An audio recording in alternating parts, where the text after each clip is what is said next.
this for now. It's just drawing nature in.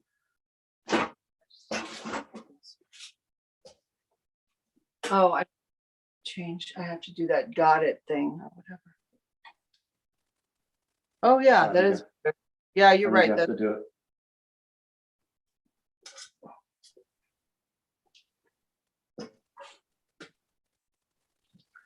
Okay. Well, here we are.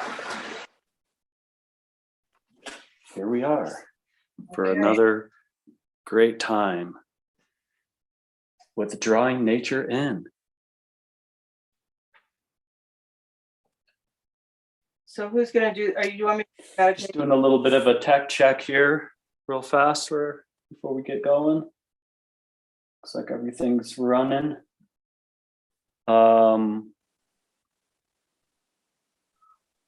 You were asking about the meditation. Yeah, do you want to do it or do you want me to do it? I can do it because you're still kind of figuring stuff out after the little accident that happened, correct? Yep.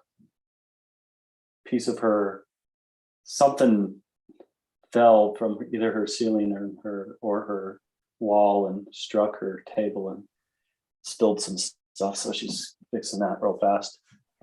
So we're going to go ahead and start off by doing a little meditation just to get in the mindset, clear all the junk out, the stress out from the day, so we can concentrate on our artwork and having some deep philosophical conversation regarding the difference between nescience and ignorance.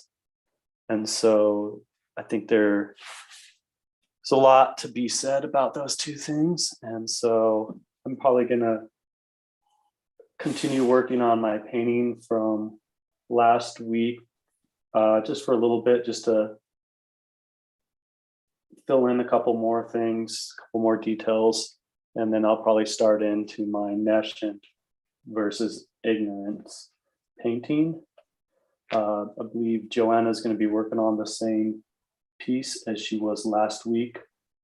After the meditation, if she wants to give you more info on that, she can. And so we'll go ahead and jump into the meditation here. We're going to start out by taking some deep breaths in and out. About 6 seconds in, 6 seconds out.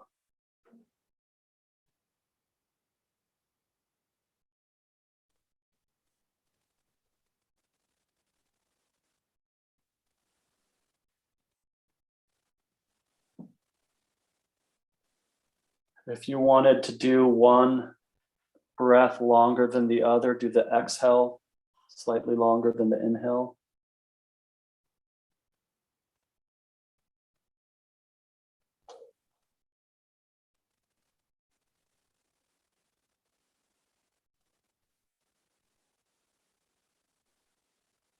As we're doing this breathing, we're going to imagine our consciousness coming from our heart, a place of our heart, place of love.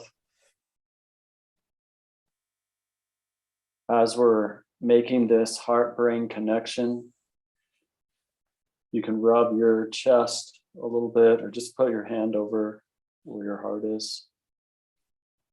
Just that feeling of your hand being there can help awaken that heart-brain connection.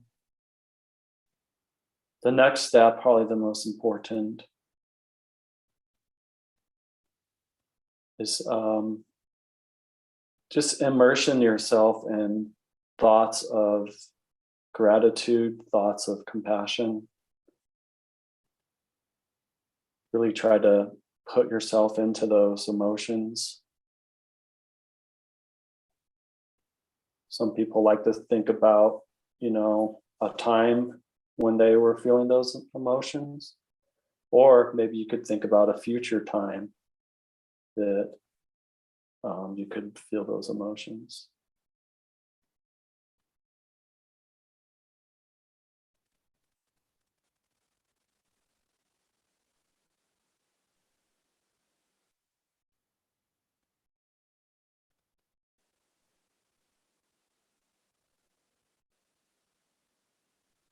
think about what it would be like in a world with ultimate freedom and peace.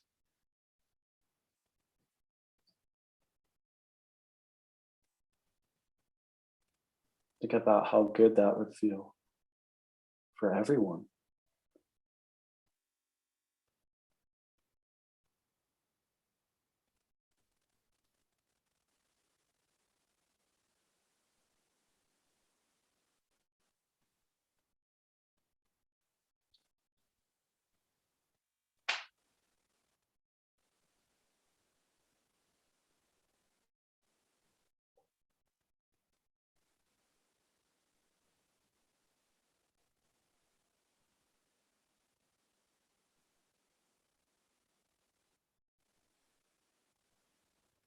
Slowly open your eyes.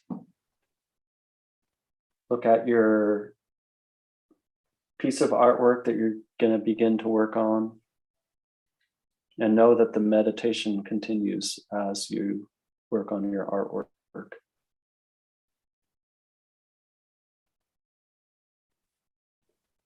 I'm going to jump right in here and start just adding some more of these figures in the background. I'm just gonna interrupt for a second. You're going to go ahead and say whatever you need to. Yeah, so I'm just gonna ask the creator to come in and give us inspiration toward whatever imagery will be of best and highest good to all. Amen.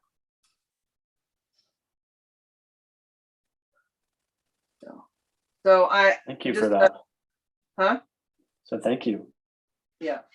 So I'm working on this piece that is the same piece that I've been working on for a while, which is it's a sigil. This is the sigil right here that states that I have the inalienable right to have my own lair, my own place to lay my head. And I'm almost done with this piece, so I might start another piece, but I don't know if I will. I have quite a bit left to do on this anyway. So we're going to talk about nescience and ignorance. Yes. So here, let me just pull this up real fast. I have us some definitions of those. So nescience, from the Latin verb nescere, to not know because knowledge was absent or unattainable. So that's basically like hidden knowledge. It's like if you're nescient, it's because the knowledge was hidden from you and you didn't have access to it.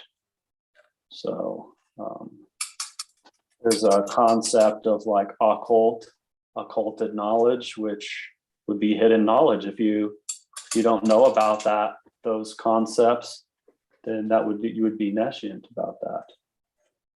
And a person who's holding that secret knowledge may have a thumb up on a person who is nescient to that knowledge. So that could cause problems, within, our world, and, because people who are manipulative could use that secret knowledge to their advantage over the nescient people who they're hiding the knowledge from. So. Yeah. So I guess the thing is I guess the question of today is anyone nescient anymore? Because all the knowledge is now available, supposedly.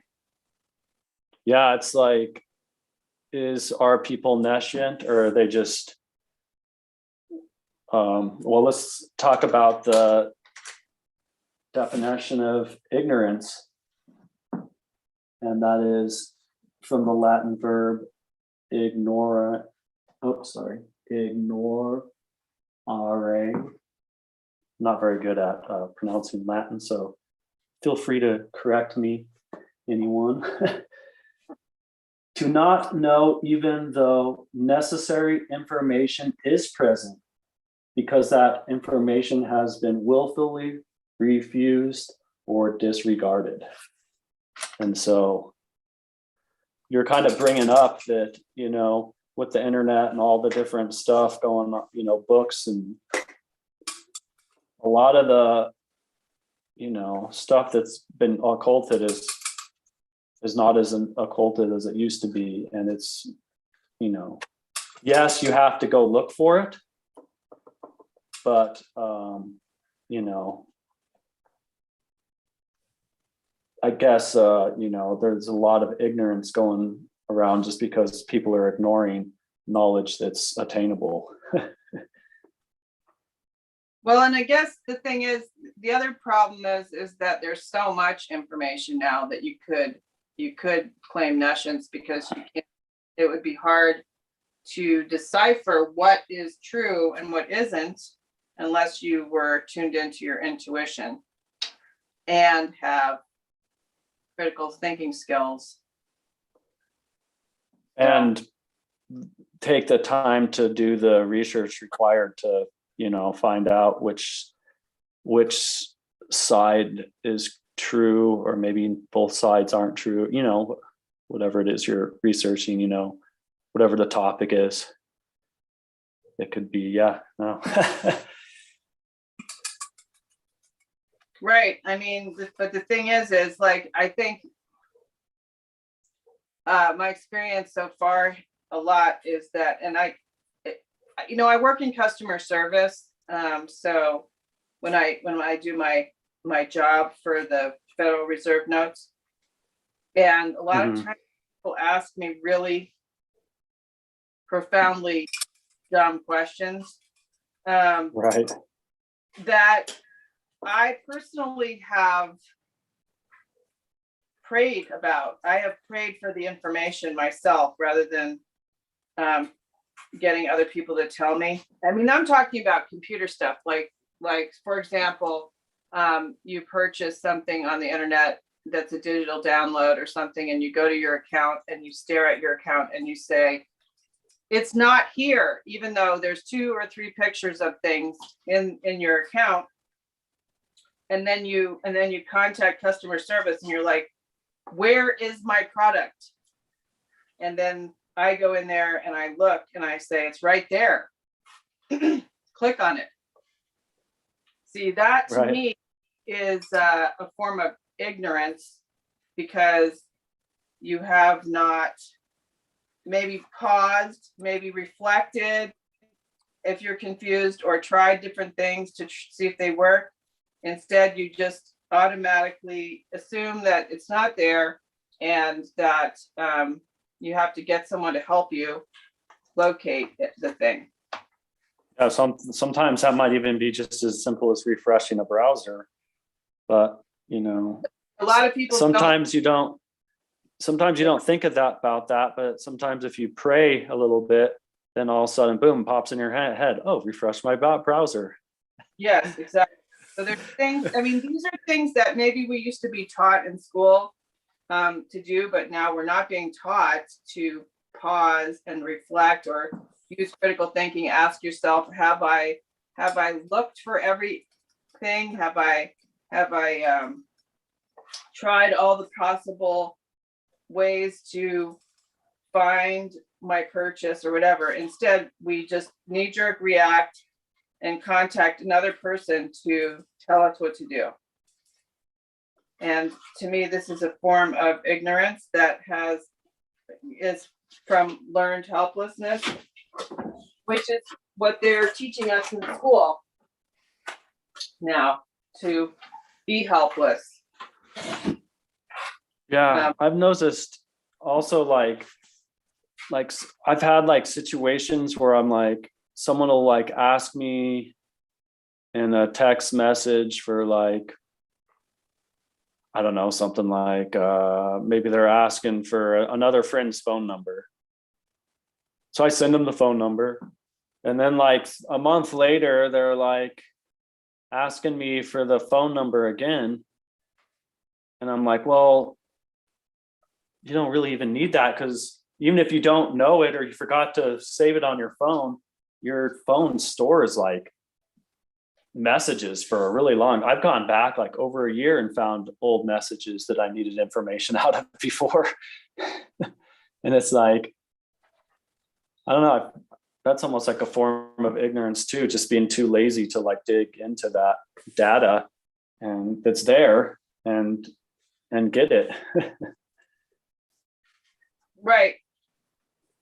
I mean, I guess the people who would probably be considered nescient now would be the people on the island of Tonga who who before that quote unquote volcano, which we all know was a bomb, probably.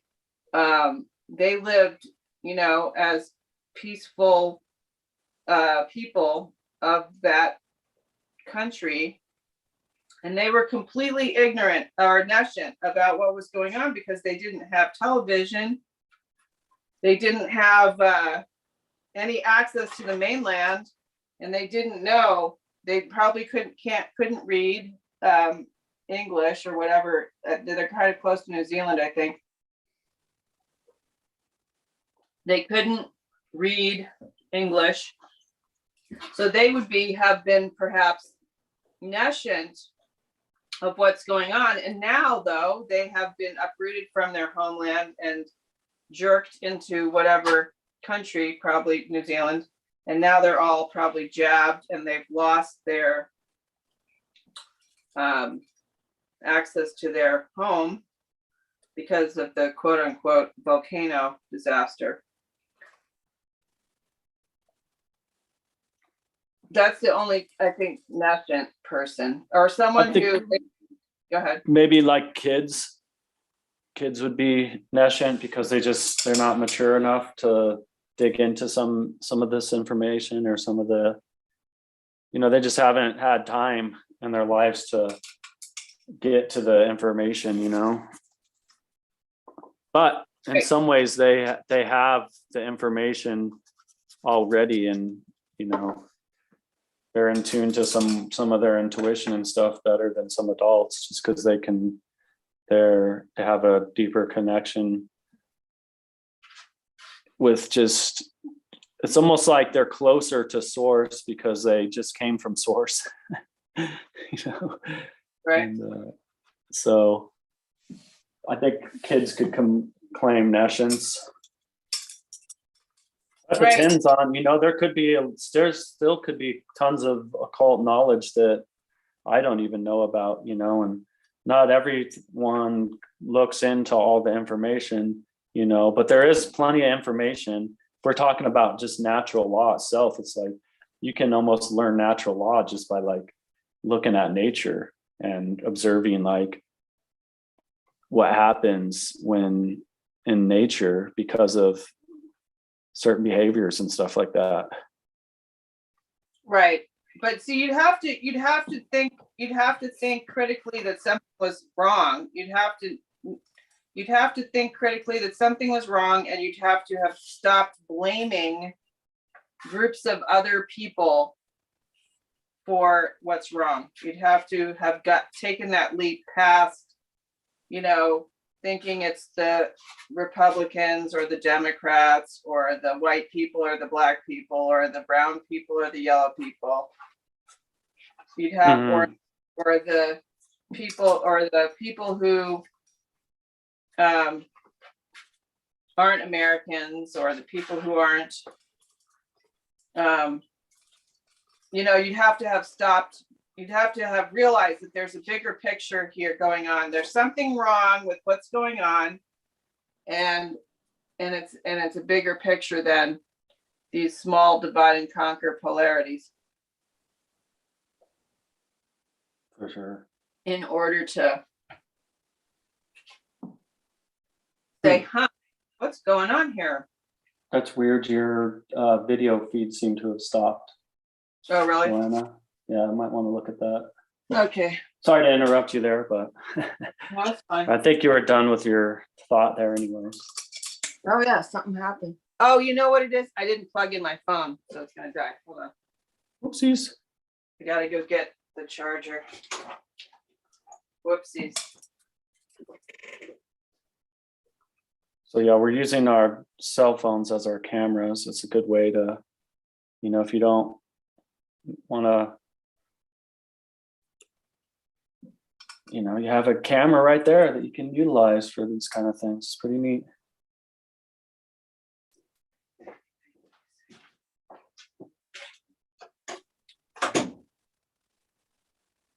Why go out and buy a expensive camera to live stream when you have a pretty nice camera on your cell phone?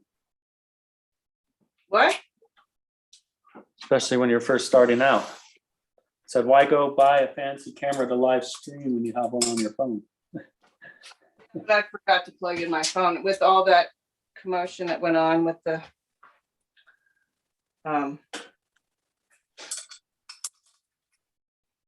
Yeah, it was going fine, and then I don't know what happened. I just clicked back over here and saw that you were missing, so I was like, I better take care of that.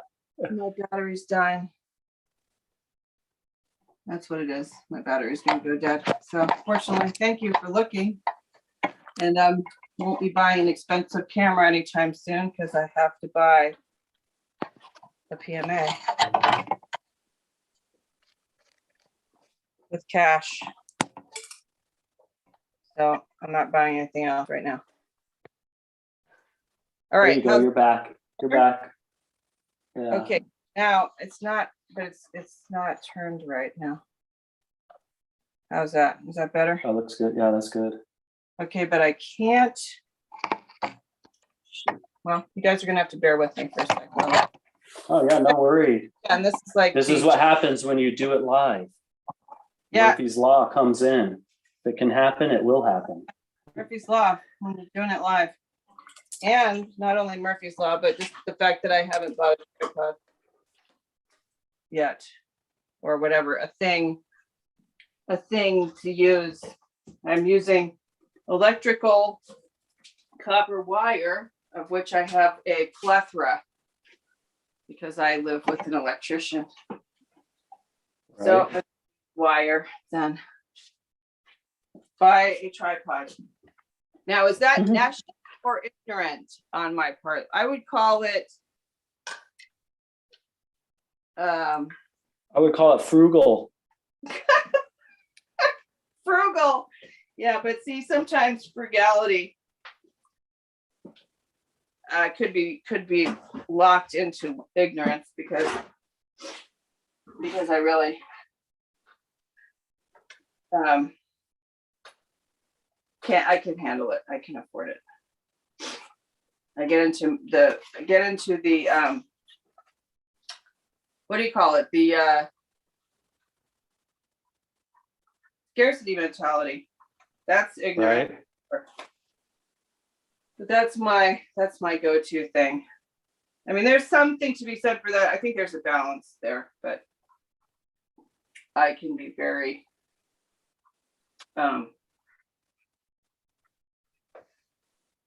overly frugal to the point of cutting off my nose to spite my face. But so yeah, back to the topic. So yeah, yeah, I mean, there might be some people like the Amish who could be nescient. Although I think they are, I think their idea of isolating themselves from our society isn't. I think that was like they made an informed decision to do that. Because I don't think they're suffering from the woohoo flu. I don't know. I mean, I think that it kind of depends, like when you're talking nescience, I mean, it kind of depends on the information. I mean, if you're, at a certain level every person can't know everything just because it's like, people specialize in certain things, and that, I don't know, helps with the organizing, or it just helps you become an expert in certain things. And for that reason, maybe you are ignorant of certain stuff just because you haven't taken the time to look at it. But I think, when it comes to like behavior and behavioral laws, I think it's all the information's there and people should understand it. And I feel like you're even, just from the inside, you even have feedback for it too, because of the whole conscience thing that, we have this conscience that is an intuitive compass as to what right and wrong could, look like, and if you're ignoring that, that's ignorance, Well, I mean, yeah, But as that's far true. as like Amish and stuff, it's like, what information are you putting in, So they have a different feed of information that they're basing their belief system off of versus like the people in the mainstream, United States of America. They Well, have myself, like I was in complete violation of natural law for many years. And I had no idea that I was. Mhm. Yeah. I had a conscience, but I had been raised or whatever, like, that term raised means that I should have been raised. I should have been raised, but I would say I was lowered by my parents. My parents didn't seem to know right from wrong, really. And so they didn't really give me that information. I mean, they gave it to me out of like fear, like, pay your taxes or you'll get in trouble. Keep your word or else you'll get in trouble, but not because it's the right thing to do. Right. Yeah, they were just like, they're just trying to keep you safe from authority, right? No, my family In some ways. all about authority. They liked authority. They were into it. So they were giving you the, letting you know what authorities aren't going to come after you for, like paying your taxes and doing all this stuff like that. A good person was to follow authority. They said that was basically their point of view. Which is not necessary. You're not necessarily a good person if you follow authority. No, you're not. And authority can change its mind. Authority that isn't like the creator, that any human authority, which that right there is an oxymoron. There is no human authority, but we've been taught to believe that there's a human authority. So, right. No, it's true. It's like the idea of like government being redundant and authority being redundant because there already is, law written into nature itself. Exactly. The thing, I guess, is that eventually I had a crisis of conscience and I had to look deeper into things. And so that's when I was awakened to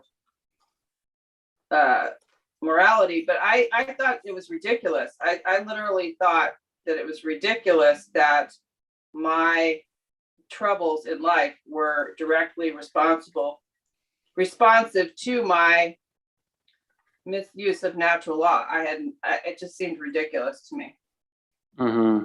Especially because you can see, a lot of people who lie, cheat, and steal apparently are rewarded.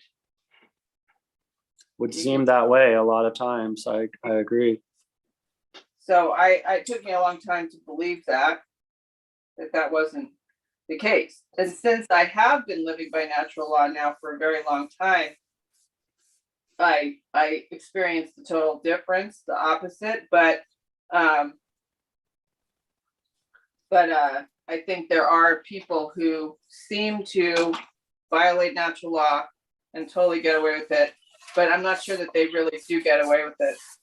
They probably live in fear, but they somehow there's people who violate natural law and are super wealthy and have all the finer things, but they live in complete fear, but they may be completely ignorant to that's what their experience is somehow. Mm-hmm.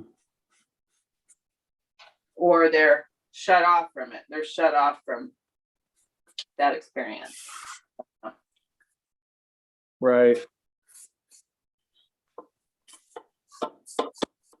So I don't know. It's weird. I don't understand that at this point. I don't understand how you can violate natural law and not pay the consequences, because I sure did. Boy. But Well, they are paying the consequences because they have fear of losing their wealth. You know, why do you think they live in big gated communities?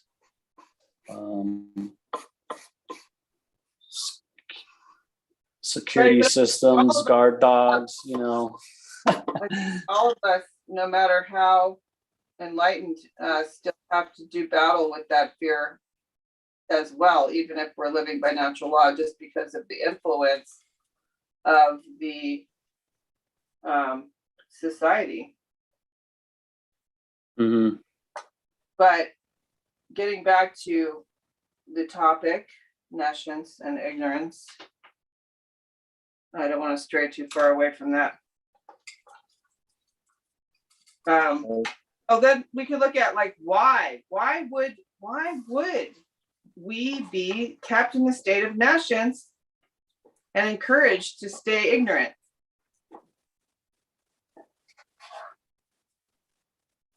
For control reasons.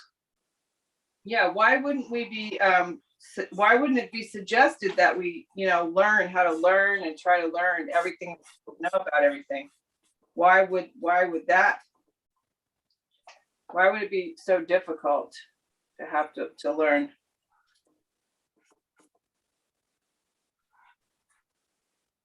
I don't necessarily think it's difficult. I think it's just they're putting other distractions in front of people, like video games, sporting events, there's a lot of distractions out there in this world that are, entertaining, but you're not really getting substance out of them. Yeah, but so it doesn't feel good sometimes to learn stuff. Have you noticed that? It depends on, no, I have noticed that, but it depends on what you're learning, It was not very nice I remember when I first learned, that there's a satanic elite that's ruling the world. When I first learned that stuff, I went to bed for like a couple weeks. I lay down and I just lay there kind of in a state of depression. Yeah, it's definitely not an easy pill to swallow. No.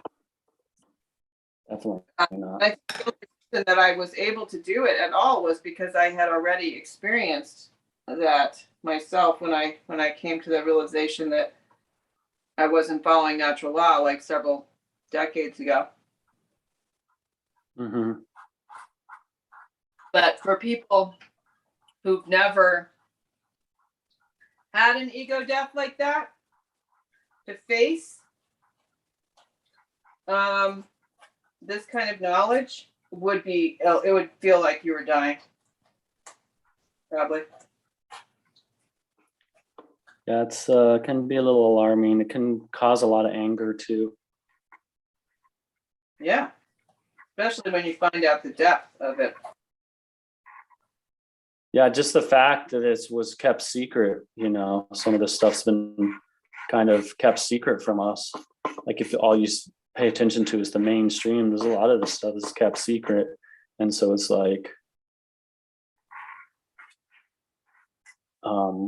and you're not encouraged to go out and look for answers to some of this stuff either. You're just encouraged to, you should be playing this game, or you should be watching this event, or you should be binge watching these Netflix shows, or, you know,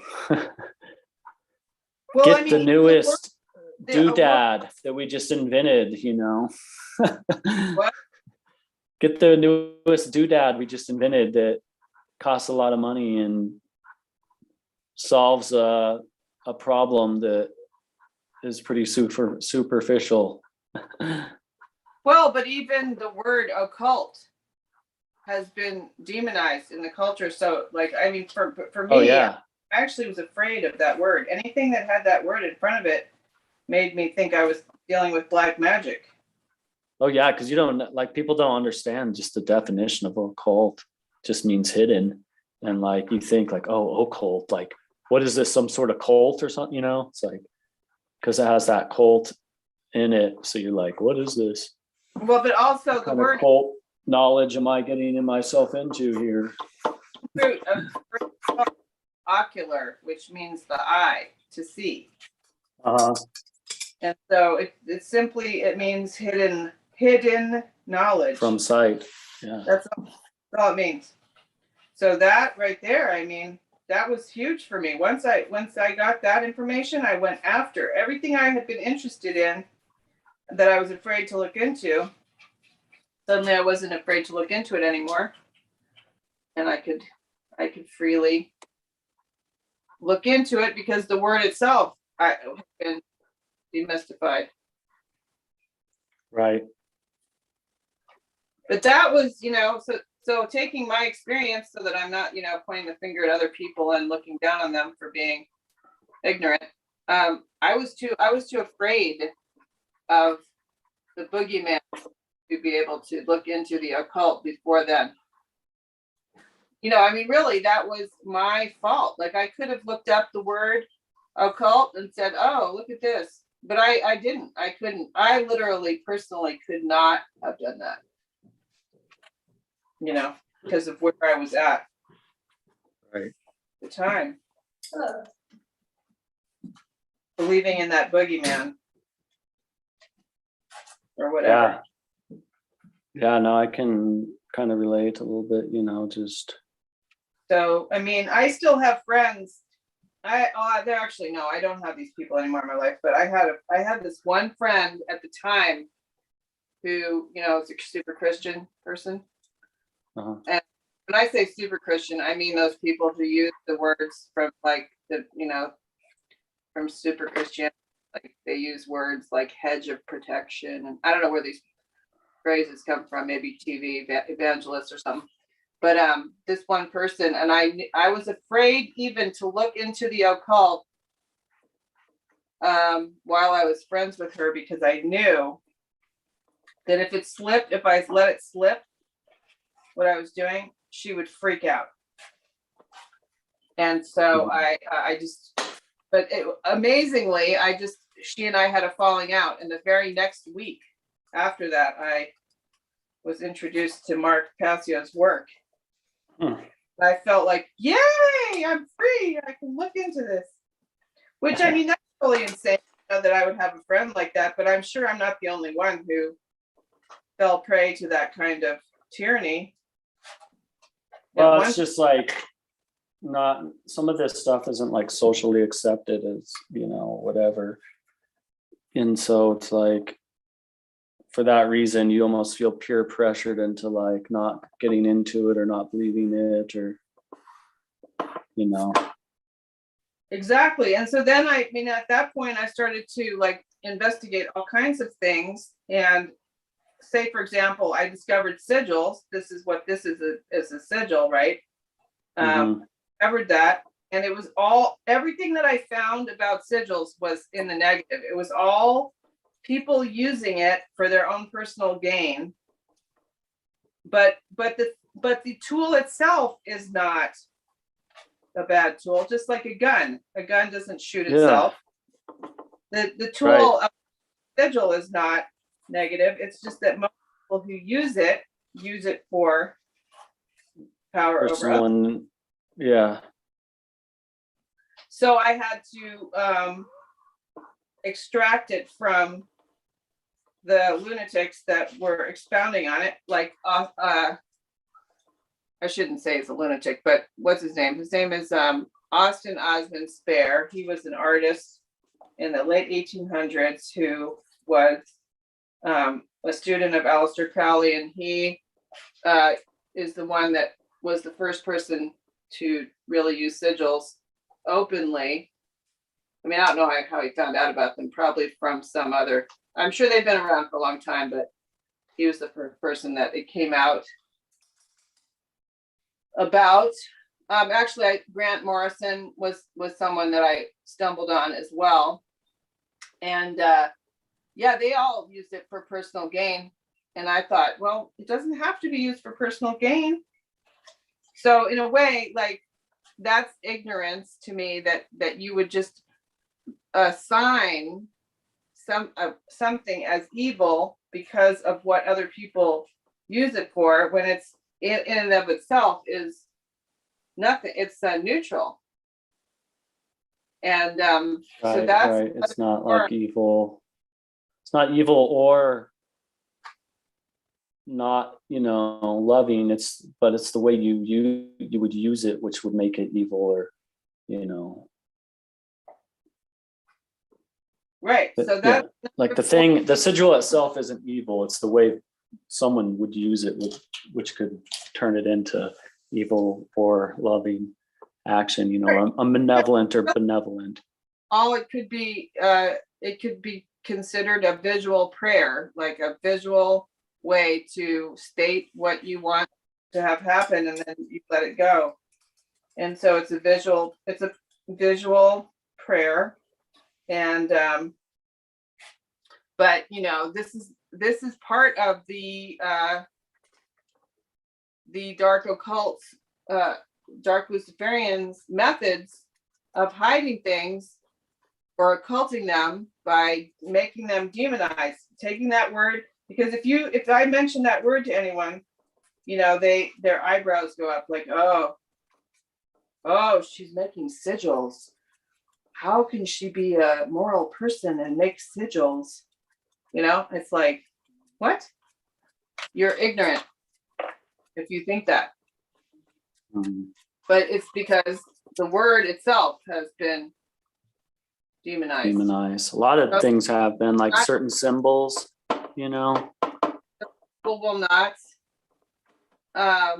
investigate. But then again, the other thing about that too is that some people who are like, rebellious might actually explore things that are dangerous because they go the opposite direction, and they sort of behave ignorantly about, say the Solomon's Goetia, which you really should know what you're doing if you're going to mess around with those kind of energies. Like, I would never mess around with those kind of energies. But people should have an understanding there. Kids, trying to go in the opposite direction of their family, or whatever, as rebellious kids might investigate and start doing like the banishing ritual of the pentagram or whatever, without having any idea what the heck they're doing. Yeah. And get all into that stuff, and without understanding what they're actually getting involved with. What are they calling in, Yeah, what are you calling in? Like, why? Are you sure you want to call that stuff in? I mean, again, like, let's take, for example, like my favorite topic, which is human origins. And that right there, human origins, people like generally think, Adam and Eve or whatever. I mean, that is like true ignorance. If you really believe that something like that could have happened, that's the only explanation given or whatever, it doesn't make sense, really, logical sense. And then based on that uninvestigated story, you then make a bunch of other assumptions about a bunch of other practices, like angels, for example. believing in angels, okay, which is, I have no problem with the idea that there's supernatural powers helping us out. But the word EL, for example, if you do the investigative work, you discover that the word EL is referring to the 72 names of God from the Old Testament. And who is this? Who is this guy? Is this guy really God? This mean old guy that like smotes people and like causes a flood? You gotta, this is like a form of ignorance that, and then you bring these energies in, and do you even know who they are? Like, people just assume that this is a good thing. This is, to me, this is all ignorance, acting in ignorance. Just, believing stories that were told, and then acting on that stuff and thinking that it's good. Well, it's a system of control, and to regulate human behavior in some ways, these religious things. And so I think part of that story kind of like regulates humans, because it makes them feel maybe inadequate because they're not gods themselves, and so that helps, people be more controllable. Right. But also that it also gives them the notion of having to answer to a higher, authority, as far as, but are they giving you the real authority, or is this a false ideal of exactly, that's God, nothing wrong with answering to a higher authority. Definitely, I would say this earth was not made by a human power, and there is an amazing intelligence responsible for the way nature works. That's absolutely true. But is it the same as is written down in this book that everybody? I don't know. I think some stuff is pointing more to like the problem. Part of the problem is people are anthropomorphizing. I can never say that word right. Anthropomorphizing God as like being like this human entity, right? Where it's like he's more of just like a conceptual idea of what is the animating force of reality, and so. Well, I mean, it's that's for each person to figure out for themselves what this energy More. But is it limited to human, like the human ego? Does it get pissed off and smote its creation? I think it's like pretty indifferent, I don't think it's going to smote its creation. I think that what you're talking about there is maybe like another being with ego that has convinced the other beings that it's a god, when maybe it's just like an alien, or maybe it's just another human that just is playing God,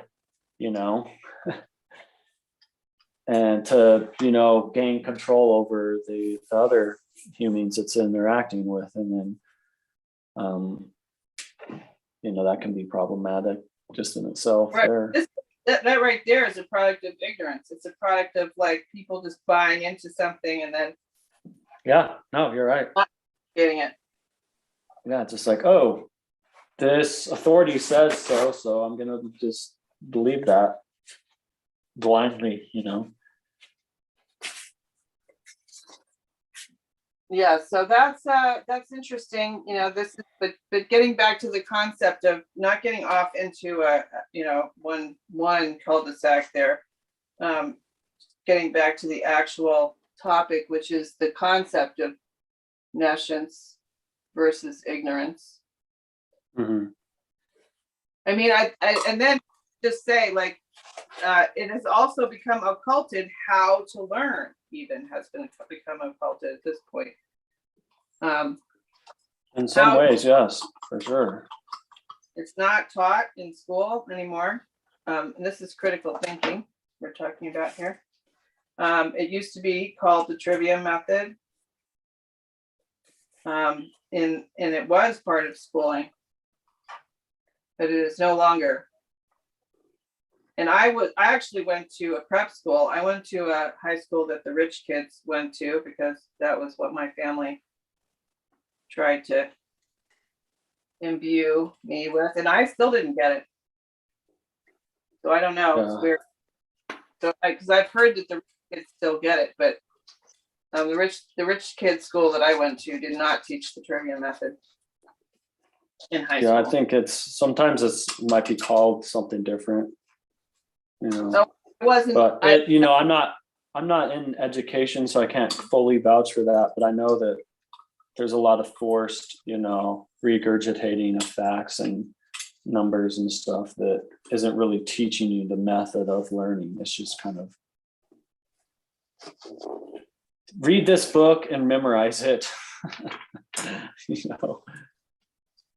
Yeah, in a state of confusion, and then try to distract yourself so you feel better. It's not like, here's how you get the information and figure out how to problem solve. It's like, this is the book and read it and memorize it. Right, and take the test, and if you fail, you're stupid. And if you pass, then you can Yeah, if you don't get good grades and you're not the valedictorian, then you're dumb. Yeah. And what it does is, I think mostly what happens is there's so much competition for grades and stuff that's what really is where the learned helplessness comes from, because it's like, if you're not like the top of the class, most popular, kid in school that's, really successful, has like the good grades and the scholarships and all that stuff, then, things get a lot harder for you. Your confidence gets completely destroyed, and I know I can vouch for this just from experience as being a child who was deemed different and put into special education, so-called, which things allegedly are done differently nowadays to not make it as obvious that you're in a special education class, because I faced, a great deal of ridicule from my peers because I was in a special education class, and I was deemed as like a dumb kid. They used to say, "Oh, time for you to go to dumbass class," and stuff like that. And how does that help a child who, maybe was struggling, or just like part of my theory is just I was strong-willed, and I just didn't want to. I just wasn't ready to learn the information that they were trying to teach me. And so it translated into some sort of learning disability, which, I had to work out of that. Like, it took me years to like regain my confidence after that ridicule and stuff when I was in my early childhood. Oh yeah. Yeah, they didn't have special ed when I was in school. Okay, because I was in school in the 70s. So So they didn't have that, but I was just ridiculed for that, probably, because I couldn't do. So I got that too. So yeah, myself had to learn. I had to teach that to myself later. And I don't know really how I did that. Except through I learned intuitive painting. And once I learned intuitive painting, then I learned how to use my intuition instead of my intellect to learn things. And that was a secret weapon. But that was, that was totally from a alternative education source. It came from the surrealists. I mean, I'm not sure where it came from originally, but the surrealists brought it back from wherever it was, occulted. Yeah.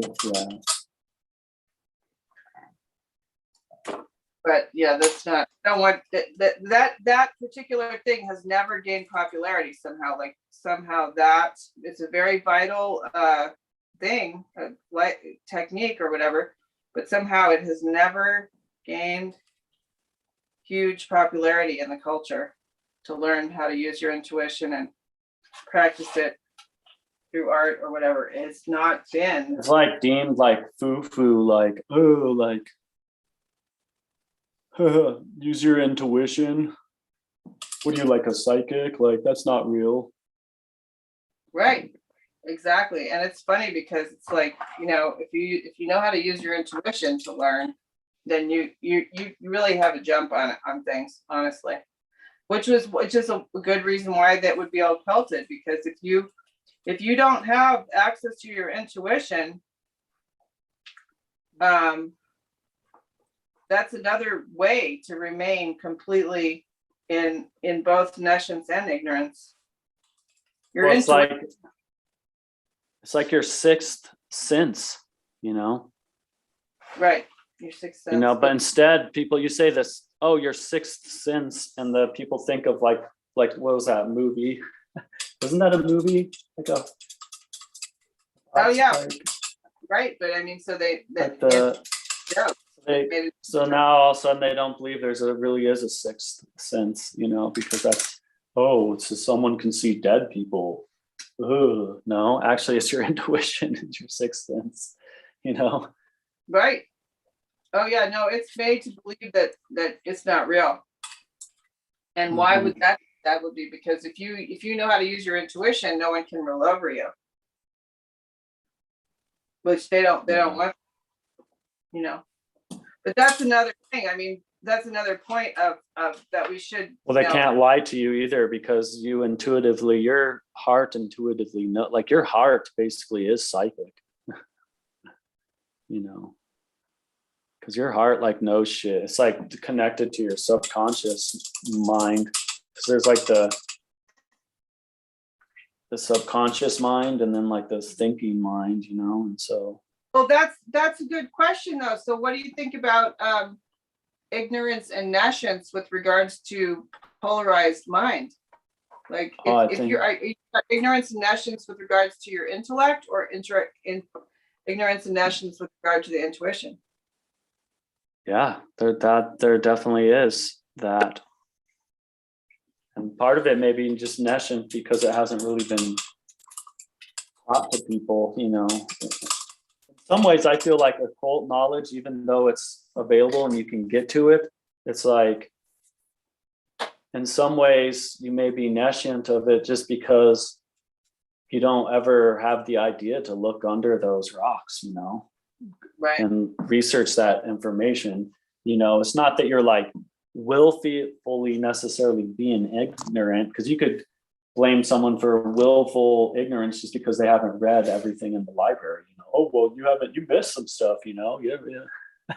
So it's like, but like, if the information that the TV's telling you and like the news tells you is the only information you go by, then, that is a form of ignorance.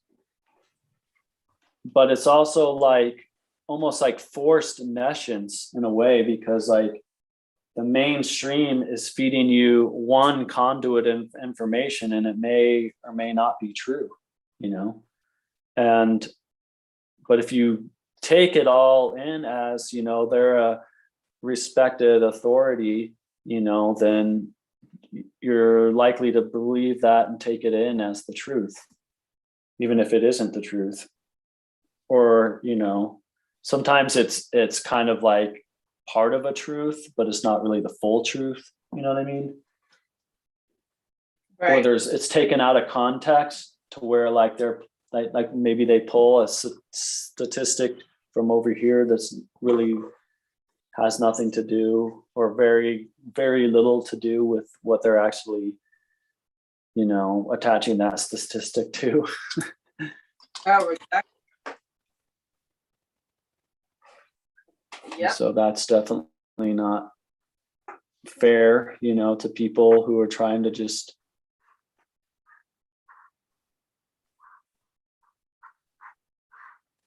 be happy and have like a, fulfilled life without fear,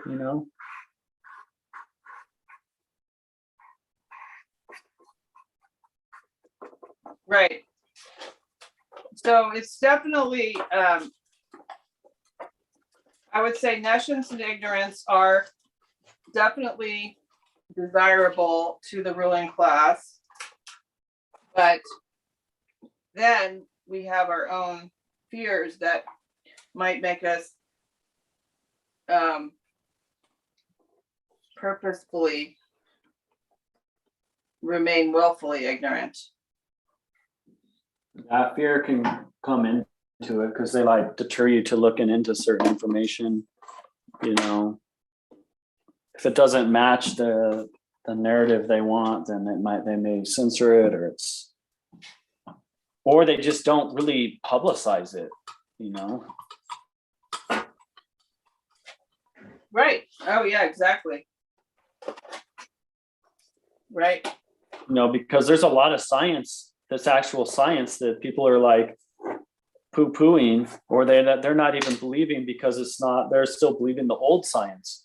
It's like obsolete, and like, and some of that old science is still being taught in schools. What are you talking about?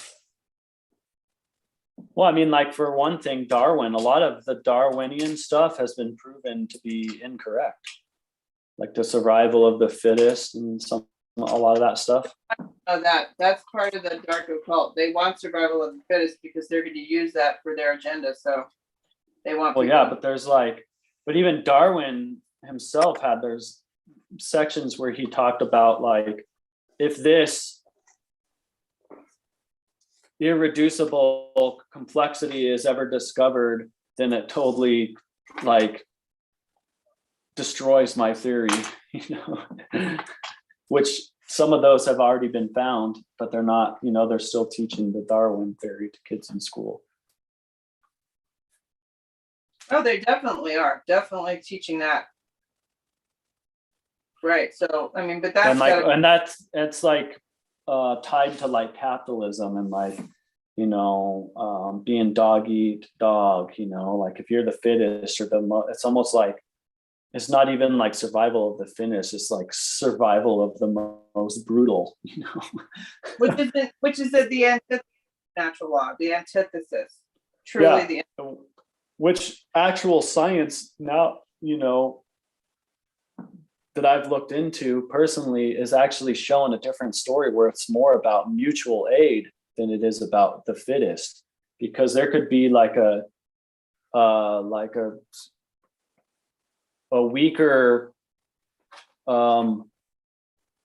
animal, but because of mutual aid and come in together in community with their other fellow animals of the same species, they're able to, trick predators, from attacking them, or even take out a predator just because of the sheer numbers of them over that, predator coming together in mutual aid and community,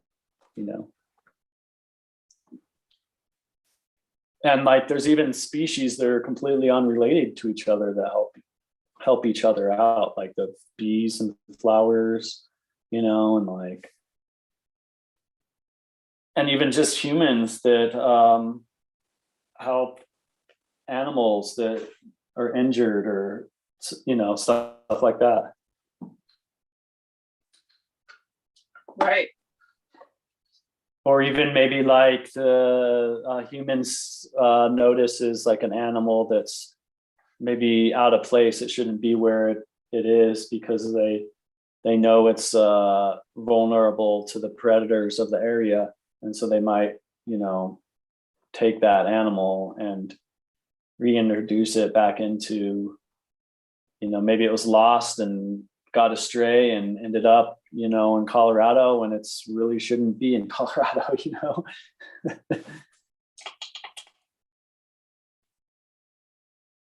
So Right. humans could come in and like get that animal back into its more desired environment. Right. Predator, you're saying. Yeah, Even instead of being a predator towards that animal, even because a lot of humans are even predators. They're, we look at ourselves as like the most dominant predator on this planet. I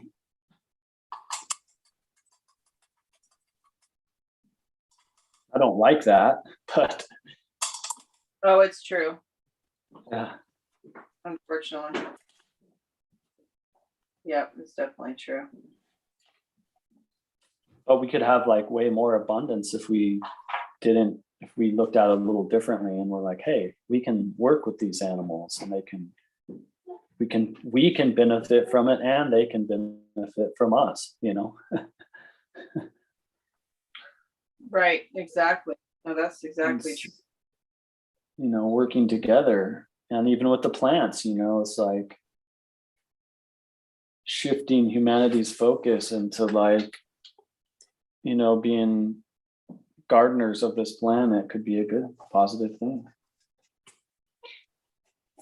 But getting back to the topic, versus trying to exploit the planet to the all extents, Right. Well, so that is aligned with the topic because it is basically people just generally believe that that's what we're supposed to do. Nobody ever questions that maybe we're not. Yeah, they're ignorant of that.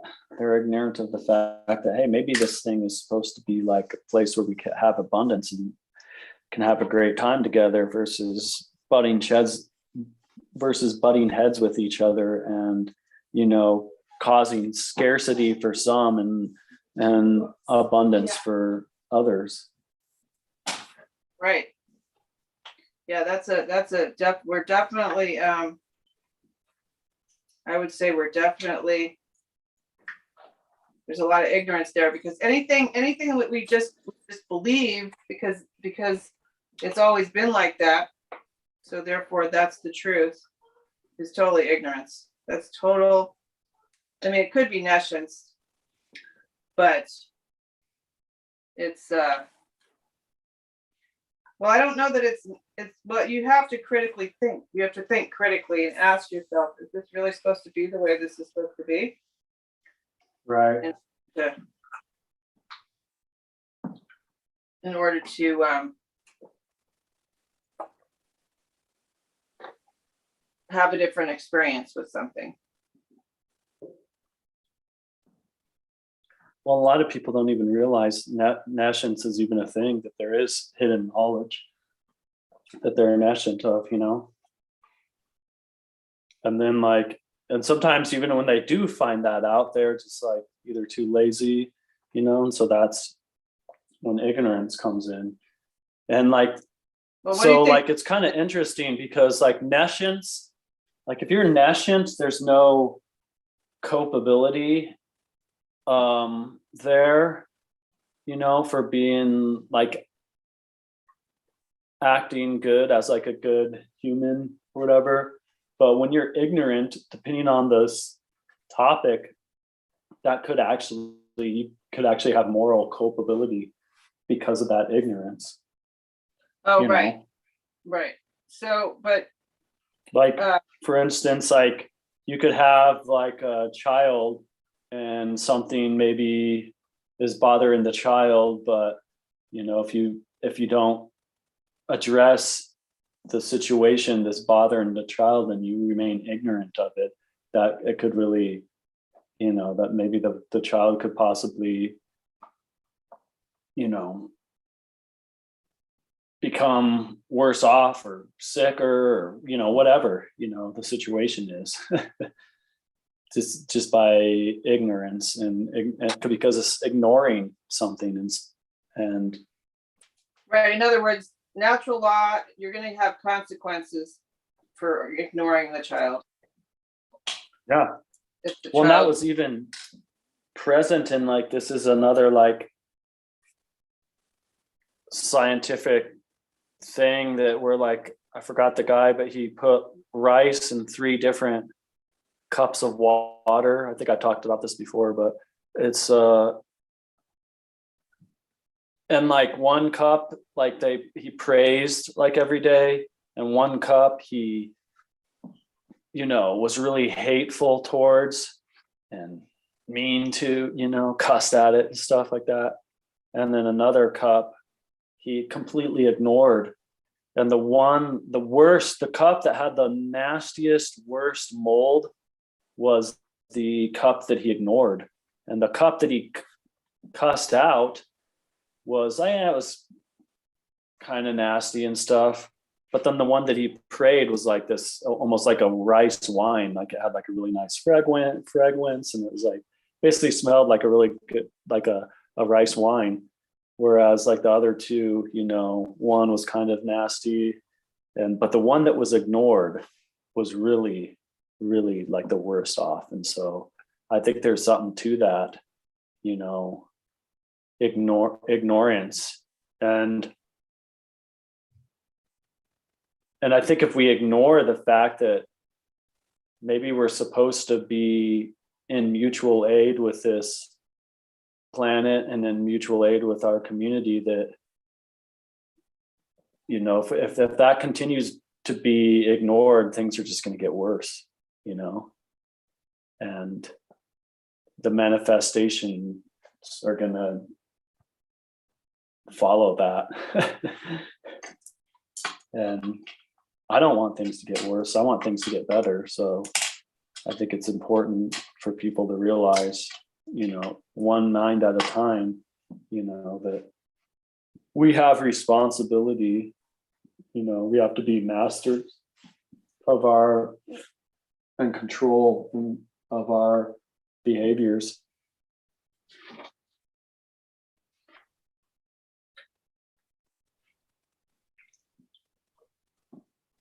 And not be ignorant of them, because I mean,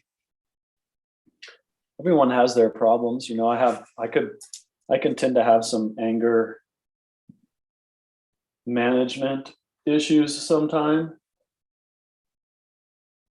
And that I could ignore that and just be like, and continue to have anger management issues. But instead, I've realized, oh man, I have some anger stuff that I have to deal with. And so I've been consciously dealing with it, and even like enlisting others to help me off, like because sometimes like if you get triggered, it's hard to like know when you're going to get triggered, and once you're triggered, it's hard to get out of that. So I even have a thing for like, if I get mad, like my daughter just says still water, and that's a cue that I told her to tell me if I start to get mad. And so if she tells me that, I realize that I'm in the wrong, and it helps me calm down quicker, because I have a outside observer saying, hey, look, you're kind of not acting the way you should, so still water. It's kind of like just like a code word for not if I get mad, that my daughter can use. So That's good. That's cool. I was kind of thinking outside of the box, because I don't want to get mad in front of my kids and stuff like that. And if I do, it's like the sooner I can get calmed down, the better it is for me, the better it is for them. Yeah, but there's one thing you brought up that I don't want to let go of, which is laziness. What do you think that is? That's learned helplessness, pretty much. I think It's another form of it. I think it's a form of fear. It's like a bunch of confusion. It's like if you like, laziness to me is fear that has congealed around a certain situation, so that you know you like you knew something, or you didn't know some information, but you were afraid to find out the information, so you put it off finding it out. Maybe you didn't pray about it, tried to use your intellect, and then just let the skin grow over that situation, and then whenever that comes up, you just don't want to deal with it. And so really fear, which is usually based in nothing. It's usually based in, and I can say this because I have much stuff. Sorry about that. So much experience, like being afraid of just about everything, and not wanting to take that on. So yeah, I mean, that's what I think. People, like, we can't just say, oh, they're lazy, because I just don't even think that's a real term. Really, it's really, well, you know what it is? It's a combination of multiple things. Like you're saying, you're completely right in what you're saying, but it's also like part of it is that it might be their diet, is causing them to have fatigue. Another aspect of it is, we were talking about earlier how there's just way too much information in some ways out there, and like too many polarized schisms, that are away from the truth, and people get what's called paralysis by analysis. And that's just like, fatigue from trying to put all the dots together, because there's so many dots you got to connect sometimes, and that can be arduous. And like, if you don't have like a lot of stamina, or like the subject matter's super boring, it may not, people might not want to go through that, and like, to me, it's weird, like, because I've had situations where I'm like introducing people to like the concepts of natural law, or I'm like, oh, let's watch this video, and they're like, oh, this is boring, it's just like this one guy talking, and like, they're like, can't we just watch a movie or something? Or it's like, people have been conditioned into this, like, if it's not something entertaining that's gonna entertain them, then it's not worth them going through the trouble to watch it or take in the information, But to me, it's not boring, because I have this like curiosity about, the world and reality, and like, I have like this inner intuitive compass that's saying, there's something fishy going on out there. And, it's just my curiosity that keeps me going and digging in, walking down rabbit holes until I find the end, or resolve that concept that I'm looking into, yeah, I know. For me, it was fascinating. But yeah, for other people, it's just not, I guess. I don't know. But yeah, I have an insatiable curiosity for more knowledge. And I mean, I am sort of peaked out at this point. Like, I just cannot handle it. I have to be very careful what I take in now, because I just get overwhelmed. But and that was why I did the work that I did, actually, because I wanted to understand the principles of what was going on so that I could be able to figure out what was going on without having to do a ton more research or watch a ton of videos every time something happened. Because I knew that things were going to keep happening, and I wanted to be able to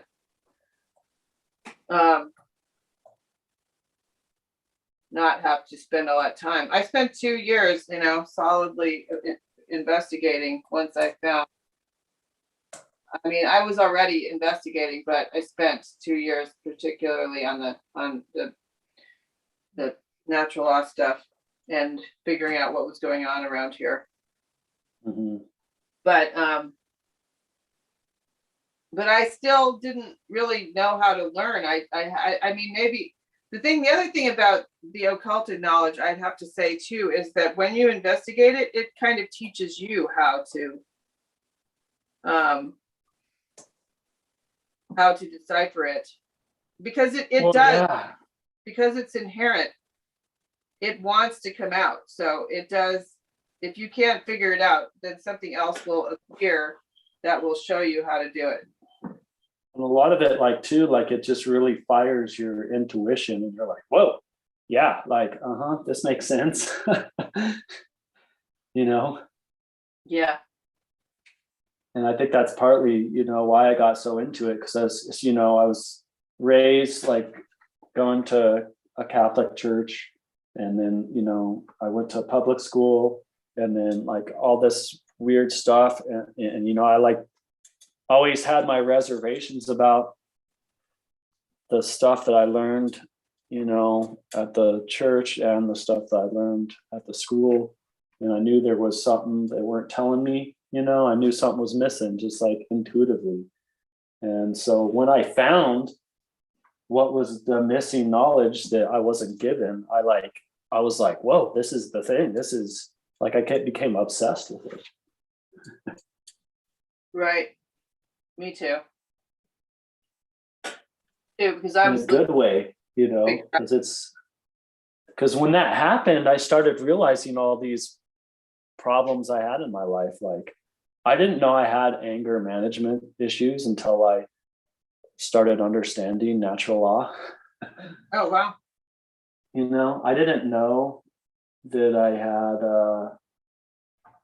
there's certain things about myself I didn't even know until I started aligning myself with natural law. Oh, that's amazing. So, and maybe that's just, I was becoming more conscious too at the same time. I'm like, oh, like I did this thing, and now I'm conscious of it now, versus not being conscious of it before. Yeah. I had a more formal education in natural law, although it wasn't called that.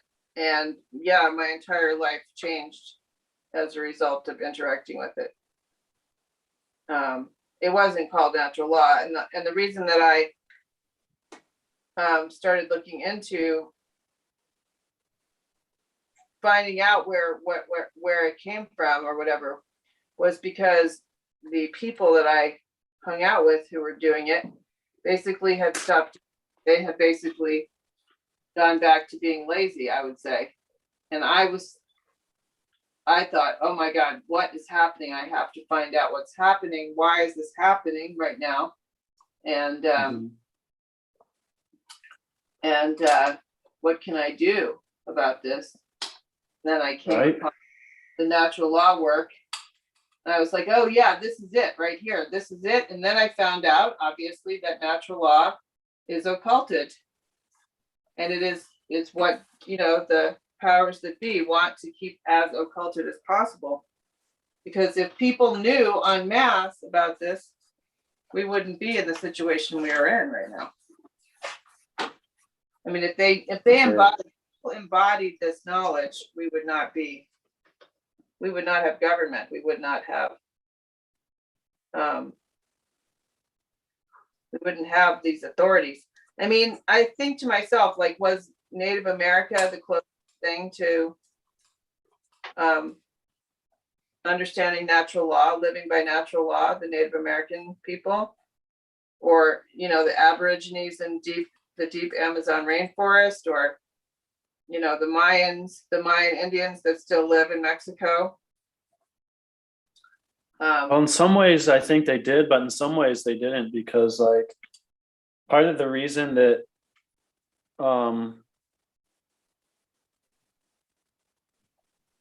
the white man was able to take out a lot of the Native Americans that were here. Luckily, they didn't take them all out, but you know, part of the reason for that was the fact that some of these tribes did not like each other at all, you know. And so that was part of their downfall, was that they couldn't get along with each other. You know, like there's tribes that just did not get along with each other at all. And because of that reason, like these armies, you know, were able to use that to their advantage, because numbers wise, you know, when all that was happening in history, the Native Americans had the numbers to defeat, you know, the white men. But only if they came together. You know, tribes that were rival tribes, if they were able to come together, then they may have been able to defeat the white man. I don't know, but a part of them, like some of these tribes did not like each other, and so they couldn't come together in a unified force, and so that was part of their downfall. And the other part was the repeating rifle that really got to them too. They didn't have those. That is so sad, because they were a lot better than we are now when that happened. You know, they at least had a fighting chance, but you know, they didn't like each other. That's it. That's the reason. Oh, that's just really sad. That is one of the reasons. The other reason was the repeating rifle, because that was a game changer. Because it just, you know, you could fire more than one shot. Yeah, I understand. Having to reload it and stuff like that. But the weaponry, the technology, and the fact that they may have been able to overcome the technology thing, because if they were able to come together and big enough, you know, fast manners, then they would have obtained those repeating rifles, you know, right. Eventually. They might have needed them, actually. If they could have gotten along, they might not have even needed them. Right, yeah. I mean, which is sad. I mean, and like, oh yeah, that's just depressing. Some of that comes from just like some history, you know, reading into that Native American history and some of those times and that is just stories from back then. I have a cousin who's written several books on stuff like that. Oh, really? It's my dad's cousin. He has one that's like about it's like about white people who were captured by Comanche Indians and stuff like that. It's pretty interesting. You got into that because we actually have a relative in Texas, you know, a couple of generations back, who was actually captured. And but then like 15 years later, he would like finally escaped and was back reunited with his family. And like, he was not the same, you know, he lived in a cave afterwards and yeah, kind of really? He didn't really come back into the ways of the white man very, very good. He liked the ways of the Indian better, or the Native American, I should say, better.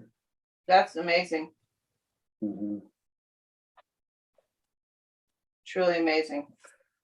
That's just, you know, that's pretty interesting.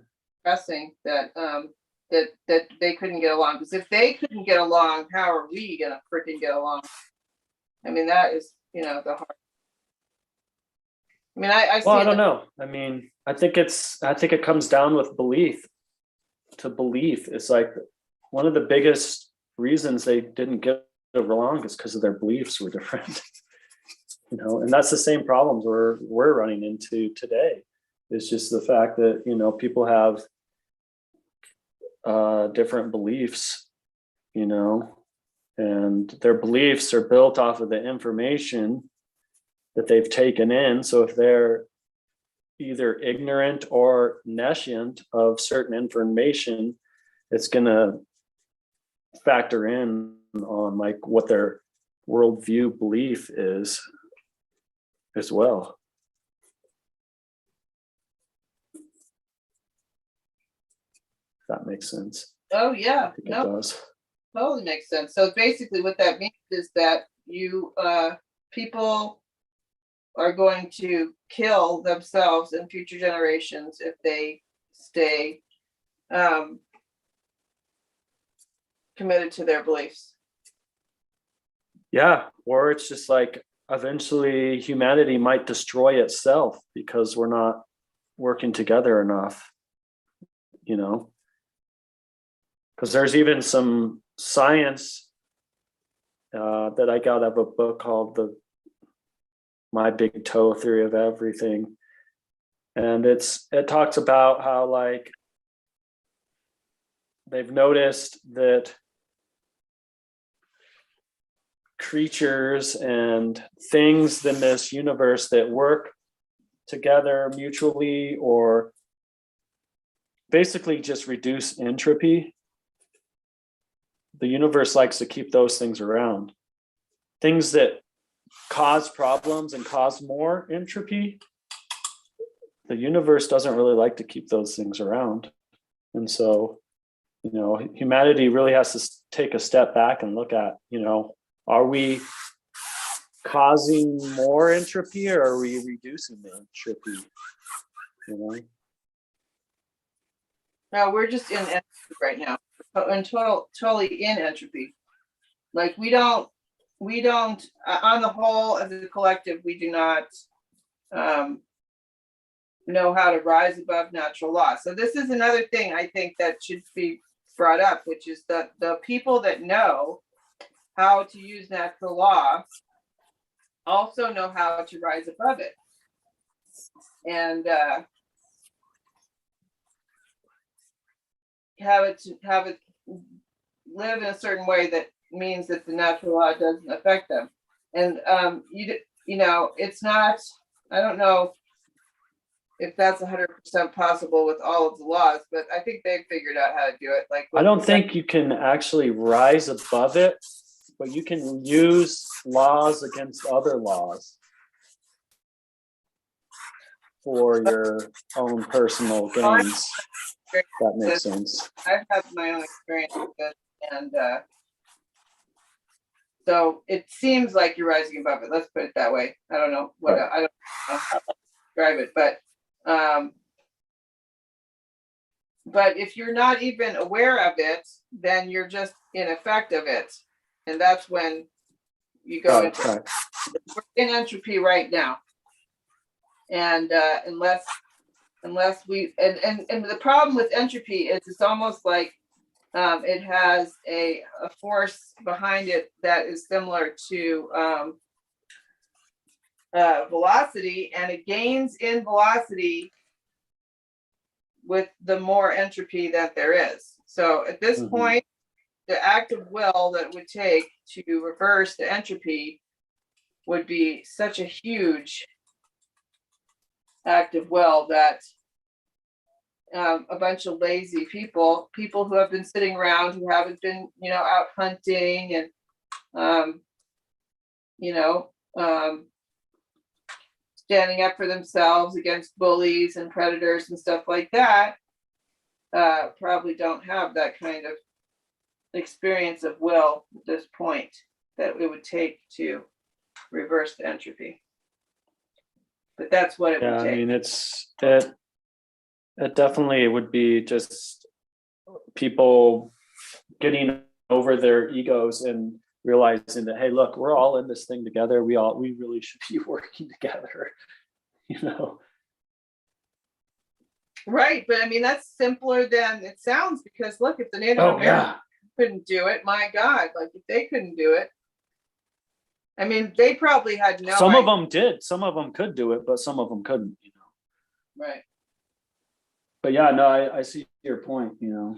It does seem daunting, but I think it's doable. And I think it's just one person at a time, just realizing, hey, look, I've got to be a moral person. I have to understand that there's objective difference between right and wrong, you know, and that understand, and with that understanding is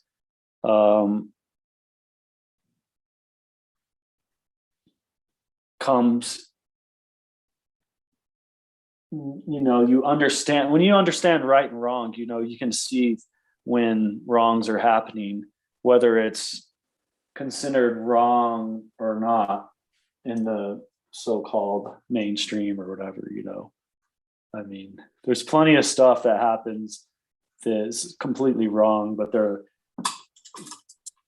duping you into thinking it's right through Heck, look, the I was, intellectual rationalizing mind, you look, know. I mean, this is what I'm gonna tell you right now is gonna be so far-fetched for most people that I'm gonna bring it up just for that reason. I was driving with Kurt to Buena Vista on Sunday. It was 17 below zero on the base of the pass that you go over before you go into Buena Vista. So, and that's just right. That's just right out of South Park. But if you're still in South Park, kind of, but at the edge, and there was a herd of cows standing outside in 17 below zero, and we talked about this. Kurt and I discussed this. We were like, that is wrong. Okay, those cows, they were alive, you know, they weren't huddled together. But like I said to him, what if they were wild? And of course, we know cows are created for the purpose of the meat industry, right? But he said, well, you notice that there aren't any other animals around. No wild animals would be stupid enough to be here. There's no deer. There's no elk. There's no antelope. Just these cows that are forced to be here by the fact that they are quote unquote owned by people in a pen, you know, or it was land to roam around on.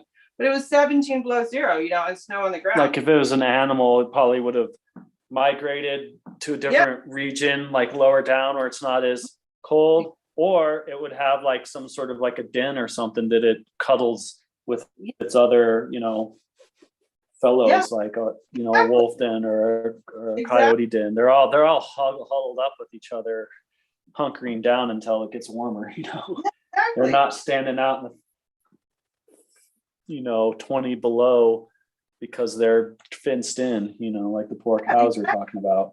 Exactly. That's wrong. That was wrong. And I mean, that is the kind of thing that normally I don't think anybody notices that.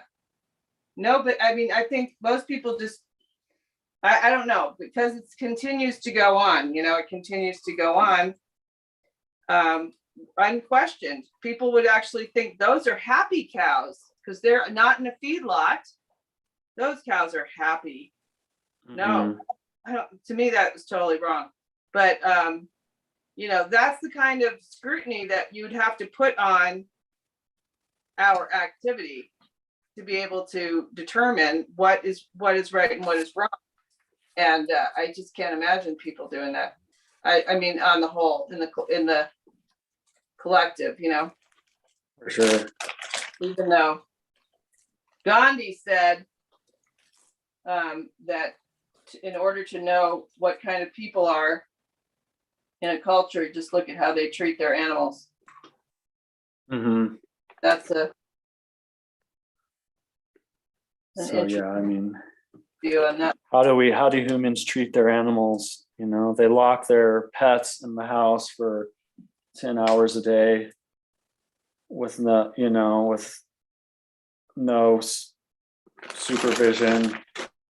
They, you know, keep livestock out in sub-zero conditions, you know, that I mean, this is just, I know that's like a we, silly, you know, you know, if a dog becomes annoying or, you know, whatever, its so-called quality of life goes down, then we just euthanize them, you know, and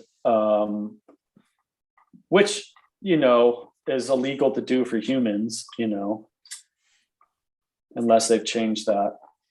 You know, some places it is illegal to do that, but like it's like, you know. but I guess the point is that this is the level of questioning that's required, gonna come out of ignorance. Oh, for sure. You have to always be asking questions and finding answers. So questions, you'd have to constantly look at what's happening and ask yourself questions about it. Yes. Like question everything.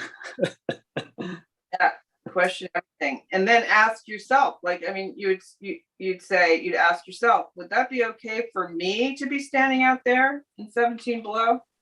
Yeah. You know, it was colder at night too, by the way. Oh yeah. No And then barn. you know. This was the daytime. It was in the morning, but it was still light.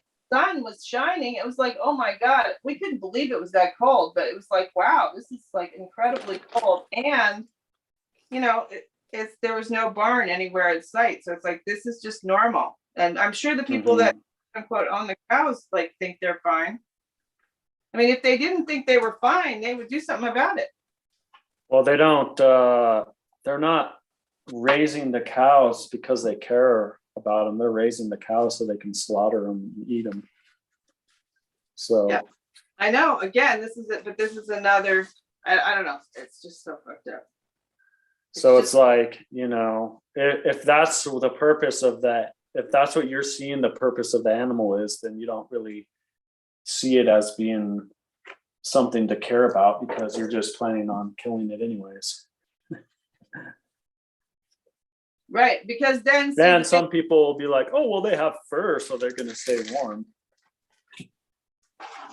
Right. The thing is that yeah, even like imagine if you were raising them for food and took care of them too. Imagine what kind of a person you'd have to be to do that. You know, you'd have to really be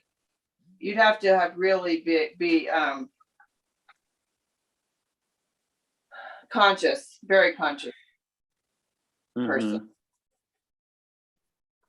to be able to. But that's another, I mean that's, you know,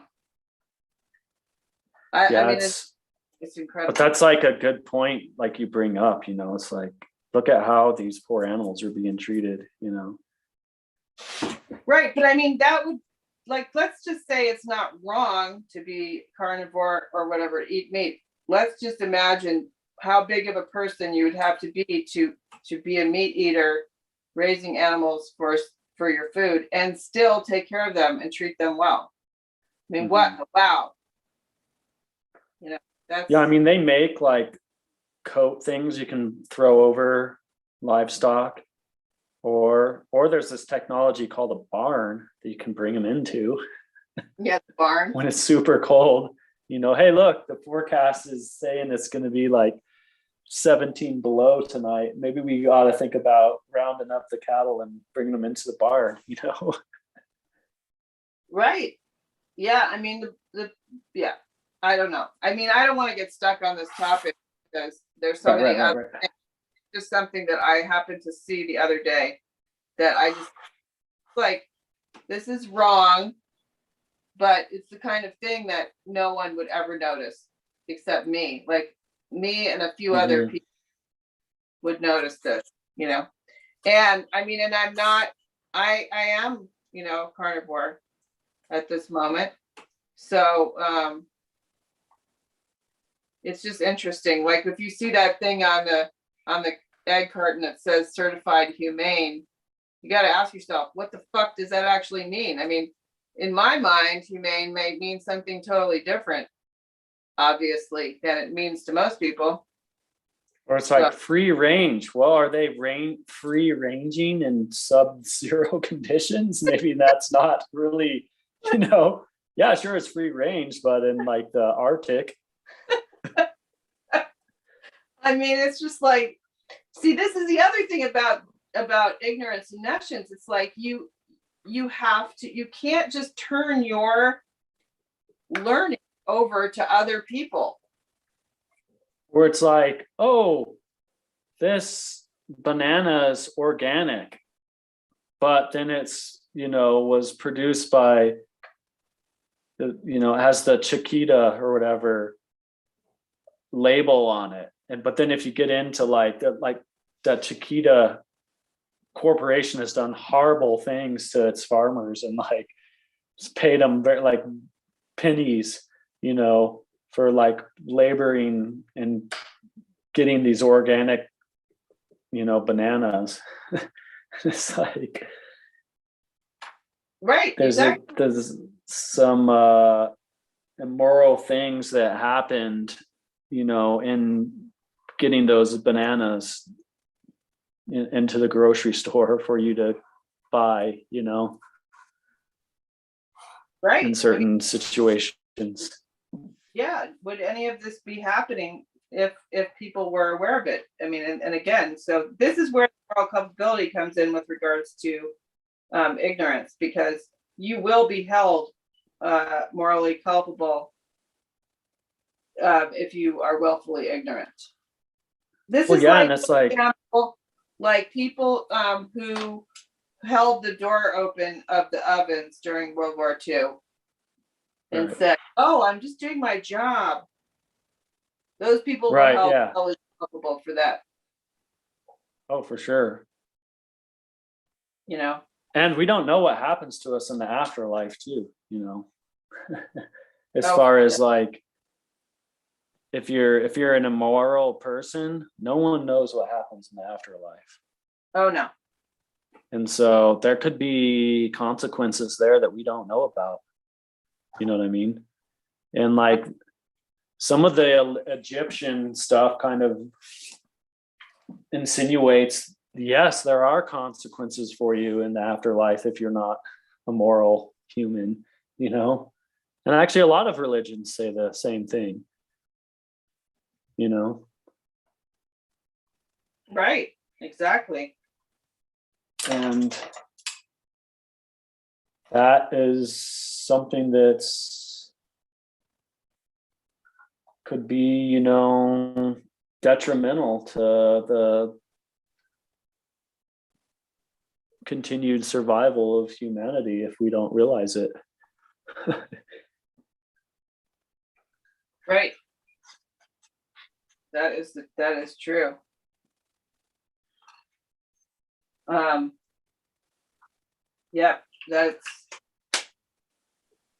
Yeah, I mean, and the other thing I think I noticed a lot too is people think, at least I used to think this, and that's why I say people think, like, I don't know what people think, but I know I used to do this, so I can say this, is I thought that I'm just one person, so I can't have an effect. But that's just absolute horseshit. Well, yeah, it's just like saying, oh, like I'm one, I'm one person, but it's like every one person adds up, and if, every one person thinks, oh, I'm just one person. Well, oh, I'm just one person. Oh, I'm just one person. Pretty soon, one person turns into like 5 million persons that are all saying to themselves, "Oh, I'm just one person. If I stop, being immoral to animals, then plenty of other people are still going to be immoral to animals. So what's the point of me stopping being immoral to animals?" Or whatever it is, doesn't necessarily have to be animals, that are being affected by this. Right. No, it could be any number of immoral things that are happening. I mean, there's so many other immoral things. Let's just think of a few, what if like one person pulled their kid out of school and started homeschooling them, and then like 5 million people did that, then there wouldn't be any more public school. No. You see, and that would end that immoral behavior of the Prussian education system. Mhm. Although I'm curious, I'm surprised they still let people homeschool. I think it's pretty remarkable that they haven't attacked that yet, but Well, they kind of have, because they have state requirements for homeschooling, which is teaching some of the Prussian stuff, Yeah. That makes sense. I guess. And the people are oblivious to what that is. I mean, if that's kind of like a culture, like, oh, this, or it's presented in a lighthearted way to where it doesn't seem nefarious, like, oh, like a bunch of industrialists got together and they wanted public schools so they can train employees, for their corporate agendas, and they also wanted to have consumers. So, part of fitting in at school is buying the right stuff so you fit in with your peers. I think that's kind of like forced too, Yeah, no, I know. I went to a school where I had to wear uniforms, so fortunately, but there was still plenty of that going on. But yeah, I mean, but then when you get home and you take off your uniform and you're hanging out with your friends, there's those friends that are like, oh, like, those are the generic version of this Vans shoe, like, they're like judging you because you have like a generic article of clothing on,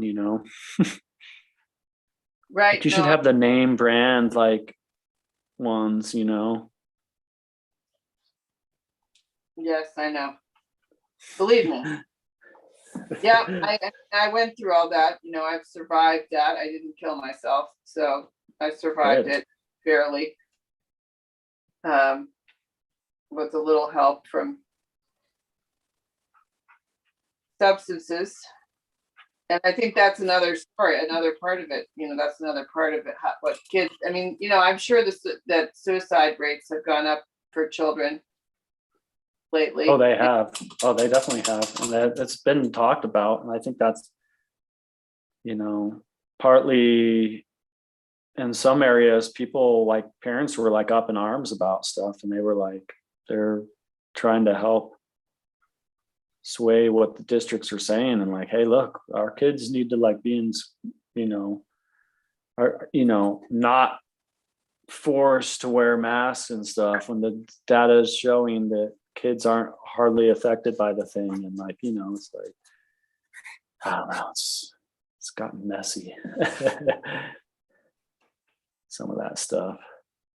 Well, but then it's like there's these people fighting for their kids to go back into school, but then is that really the best thing for their kids to begin with? I don't know. It's exactly debatable,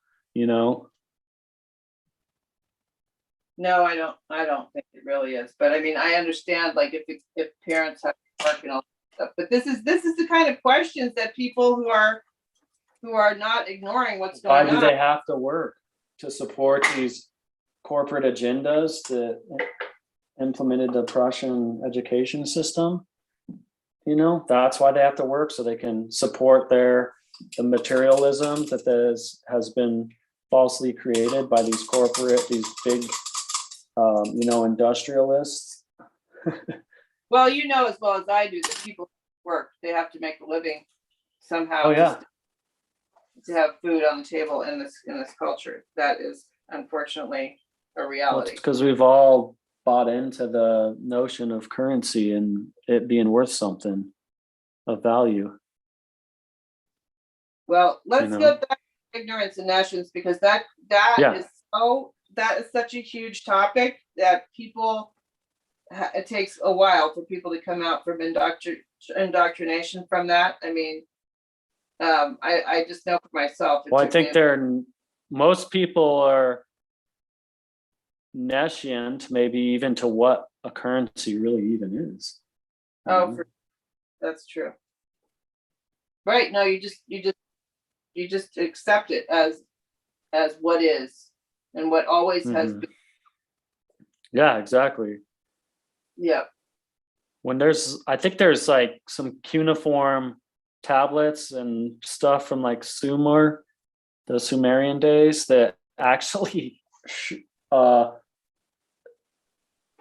document when currency was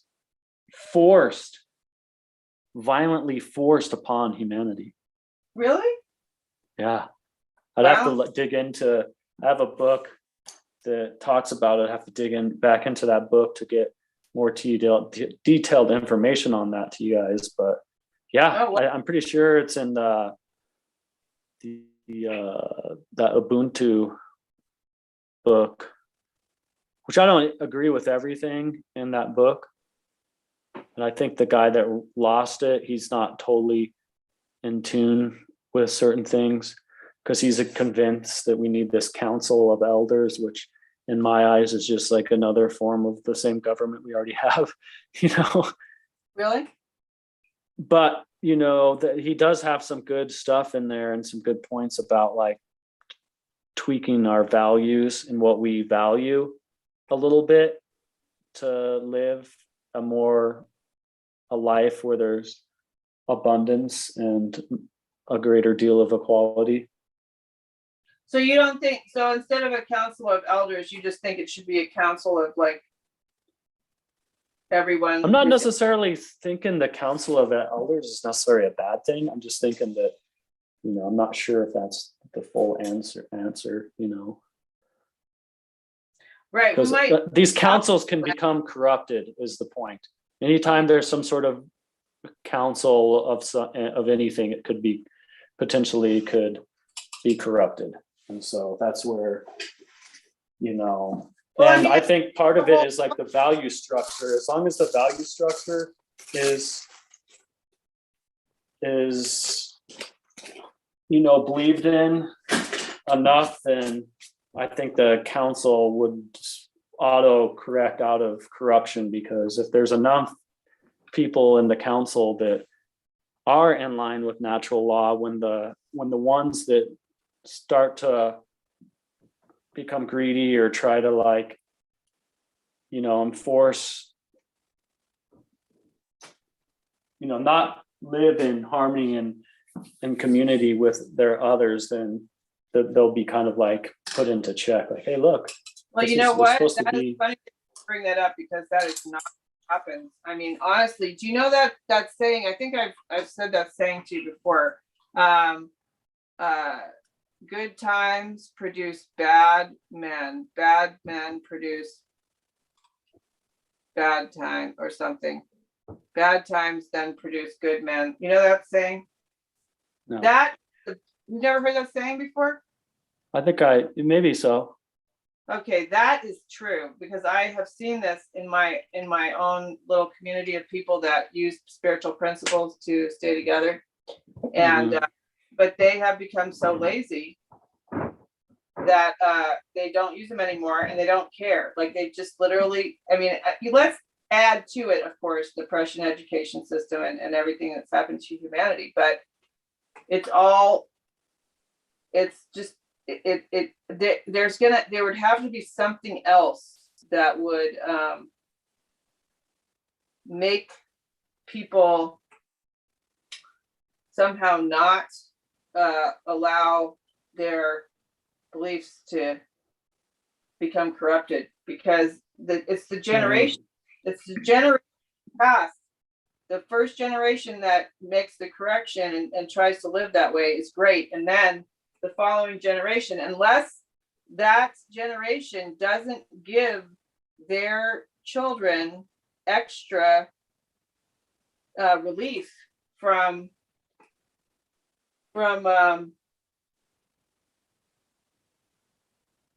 like difficulty. Like difficulty is seen as the enemy. So then they try to, make sure people their kids don't have to experience difficulty. And that's when the kids become lazy and stop,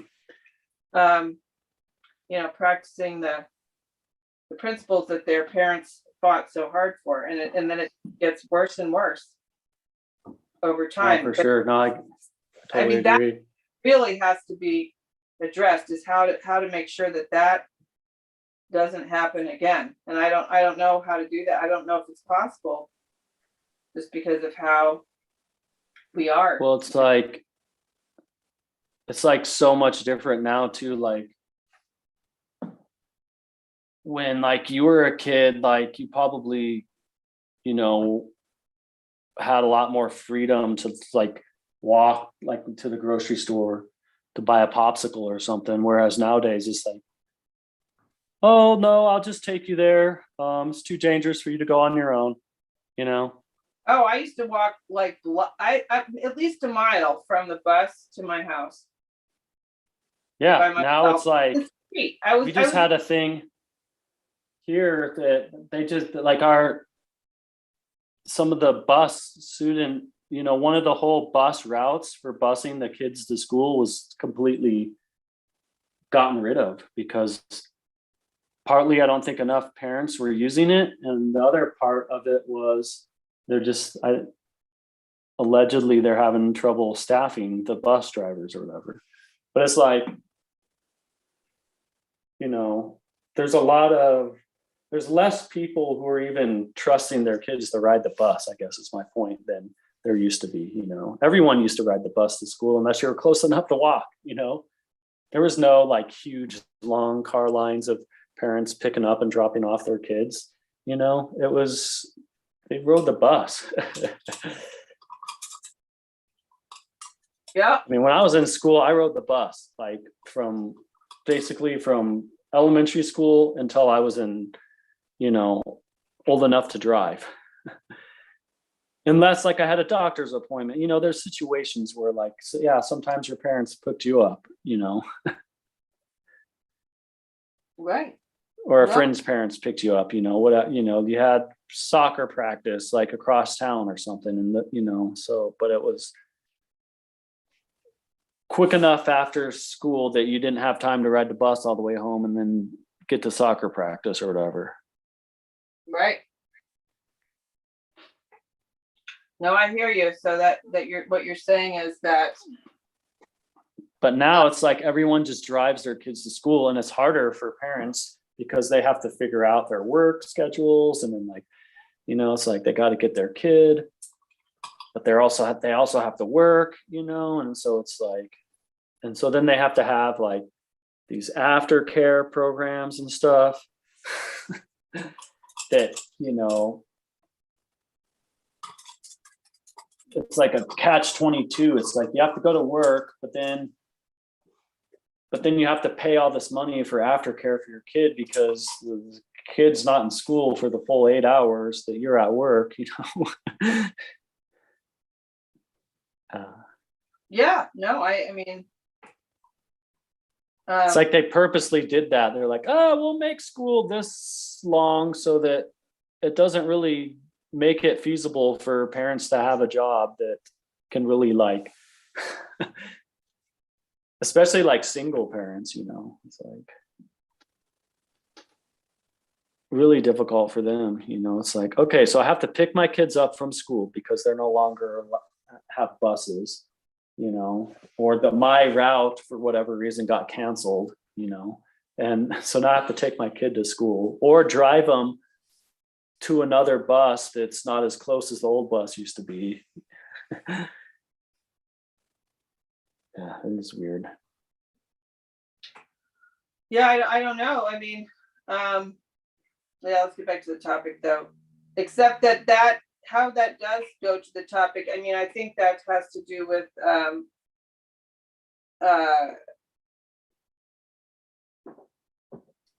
ignorance of people's needs, and not, this is where we've been trained into this I mean, the people who have money would be the ones who don't need the busing thing, and then they're deciding. Right. So, but this is where we are so ingrained in this new way of doing things, which is, learned helplessness through ignorance. I mean, but it's just accepted now. And then I think there's also that fear factor. I think that's what you were talking about. What it's the fear factor where parents don't want to let their kids ride the bus out of fear. Right. Out of fear, they're like, oh my God, like Kid has a cell phone too. I heard now. there was like in Florida, there was a bus driver that molested some kids. So, I can't let my kids ride the bus anymore, or something, something like that. Probably like deterred them, Right. from doing it. I mean, and then also this new cell phone thing where every kid has a cell phone. That's a whole other. Yeah, no, I used to do whatever I wanted all the time. I did whatever I wanted from morning till night most of the time, except when I was in school. Pretty much, yeah. I mean, I had quite a bit of freedom as well, when I was growing up, and it's like two parents are doing too much for their kids too. Like not always. I mean, because like in a lot of ways, doing things for your kid actually keeps them nescient because they're not learning how to do, or it keeps them ignorant too because you're not actually letting them learn the information themselves. Right. That's exactly what I'm talking about, and that's what the mistake is. That when parents they try to make sure that their kids don't have to suffer the same experience that they had to suffer. They try to take away their difficulties, which is just that makes a bad generation of people. I mean, that's part of what I think that the Native Americans had a better way to do that, which is they basically all kids were raised the same way, and they would have a vision quest that was difficult that each Right. had to go on, and that would give them life experience and courage that they would need. For Their sure. whole lives had to be about that, about having the courage to live the way that they lived, and that's what happens. I think a lot of times is that parents try to save their kids from what the kid actually needs in order to grow up and be a moral person. And so some, I don't know, that may come from programming, that may well come from programming, and that's part of the occulted. That's what the Luciferians are trying to get us to do, is to raise weaker and weaker generations. Because I'm pretty sure. And like some of that too is like if you're protecting them, it's like they're getting learned helplessness because they're, oh, I'm helpless. I just need people to serve me, in order to get my needs met. So it's like now all of a sudden, like they're like outsourcing everything to get their needs met versus just doing some of the stuff themselves. I mean, sometimes it's like you definitely want community and help and stuff like that, but sometimes it's actually better to do it yourself. Oh, I would be always. Well, I mean, there's sure community, right? But I mean, real community, that's different than, For sure. Than I'm losing my train of thought, but That's easy to do. this thing that's happening now, It's like this whole division thing that's going on. The what?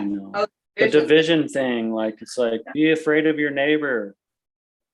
Stay at home, lock yourself in your house. And Yeah, stay away from other people. I mean, yeah, this is all part of that. But I mean, the thing is you and I can see that, but I'm not sure that everybody can see it, because if you've been living under the idea that the programming, the television is telling you the truth, then this would all seem right. For sure. I mean, and I know a few people like that, I mean, parents of people I'm close with who just have decided they're never in the house again. Even though supposedly they're like, I can order my groceries online and I can. Right. I mean, but this is pure ignorance at this point. I mean, because the information is available. All you'd have to, but I guess the thing I have to say is, I mean, if you have enough fear, then you would buy into it, I guess. Or you're just not even going to look under the, as soon as you see something maybe get censored, you're going to be like, oh, wait, that's bad information, even though maybe it is good information. Not all things that get censored are bad, Oh, these days, that is definitely the truth. I mean, plus we had freedom of speech. I mean, just even to say what you just said, it used to at one time was just incorrect, because yeah, there was no censorship at one time. You might have relied on parents to instruct their kids about what was appropriate for a kid to see or whatever, but right, that was freedom of speech, and it's a constitutional right, but nowadays that was the first one to go. I mean, like, you saw it going at demonstrations where they would have a free speech zone. That was the first evidence. And see, this is where, like, it's clear that we have an ignorant society, because people basically were like, oh, well, freedom of speech is gone. Oh, well, too bad. Nobody did anything about it. We haven't gotten together and gotten up against anything. I mean, maybe the truckers. It's tricky too, because sometimes when people do get up and try to stand up against stuff, then they're labeled as like extremist, like and then the media portrays them as these evil extremists trying to like destroy your freedom and stuff. Oh, yeah, I'm sure that's what they're going to do. They've been doing. But again, this is been happening for a long time, and it's just getting worse and worse, so it's not like we can blame it on the media. It's because we haven't gone out in the street and thrown Molotov cocktails about it yet. And we may never do that. I don't know. I mean, I'm not going to do it by myself, because again, this is where, it is true strength in numbers, because I have actually seen that now. That strength in numbers is true. Yeah. So,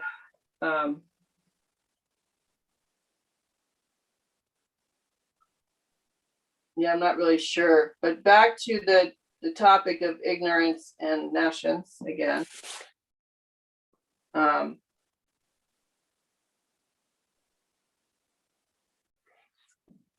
What? Well, there's definitely like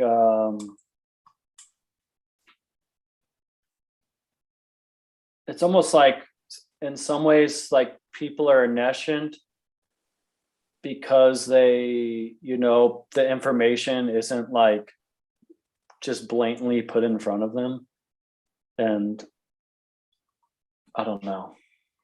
Well, no, even though there is a lot of blatant clues out there, it just, I don't know, it's weird. Well, how that works. Our own experience with it, your own experience instead of people. Like, oh, true. I mean, my own experience with nescience at this point would be things that I don't know that I don't know. Mhm. And there's so much that I don't know that I don't know, you know, I mean, but if it comes across my radar and I don't know, I generally Mhm. have been looking into it Right. a little, at least a little bit, you know, at least a little bit to see if there's something there that I need to learn about, you know. Right.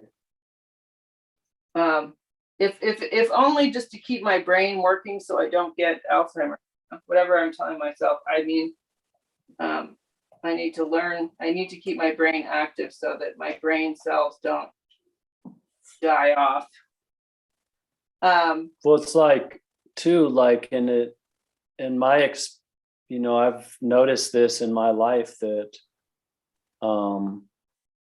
you know, it's healthy to be part of a community. When you're lonely and alone, you're more liable to be depressed and not want to eat and just kind of waste away into, you know, but if you're part of a community, if you're part of something, then you feel like you're needed, you know, and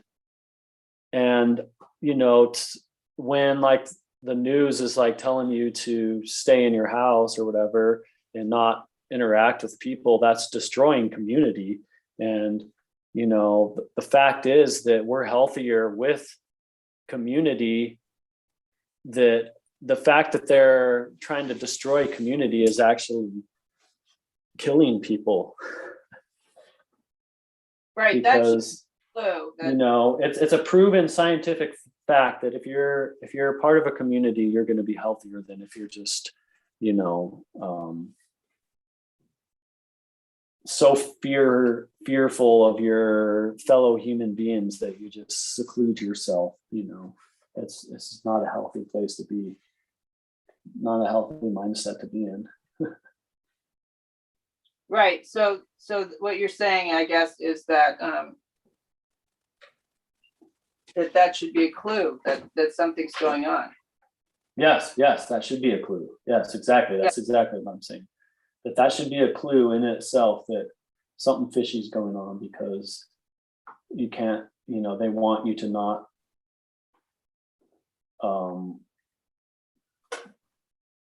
be in community with your fellow humans that live in your area, you know.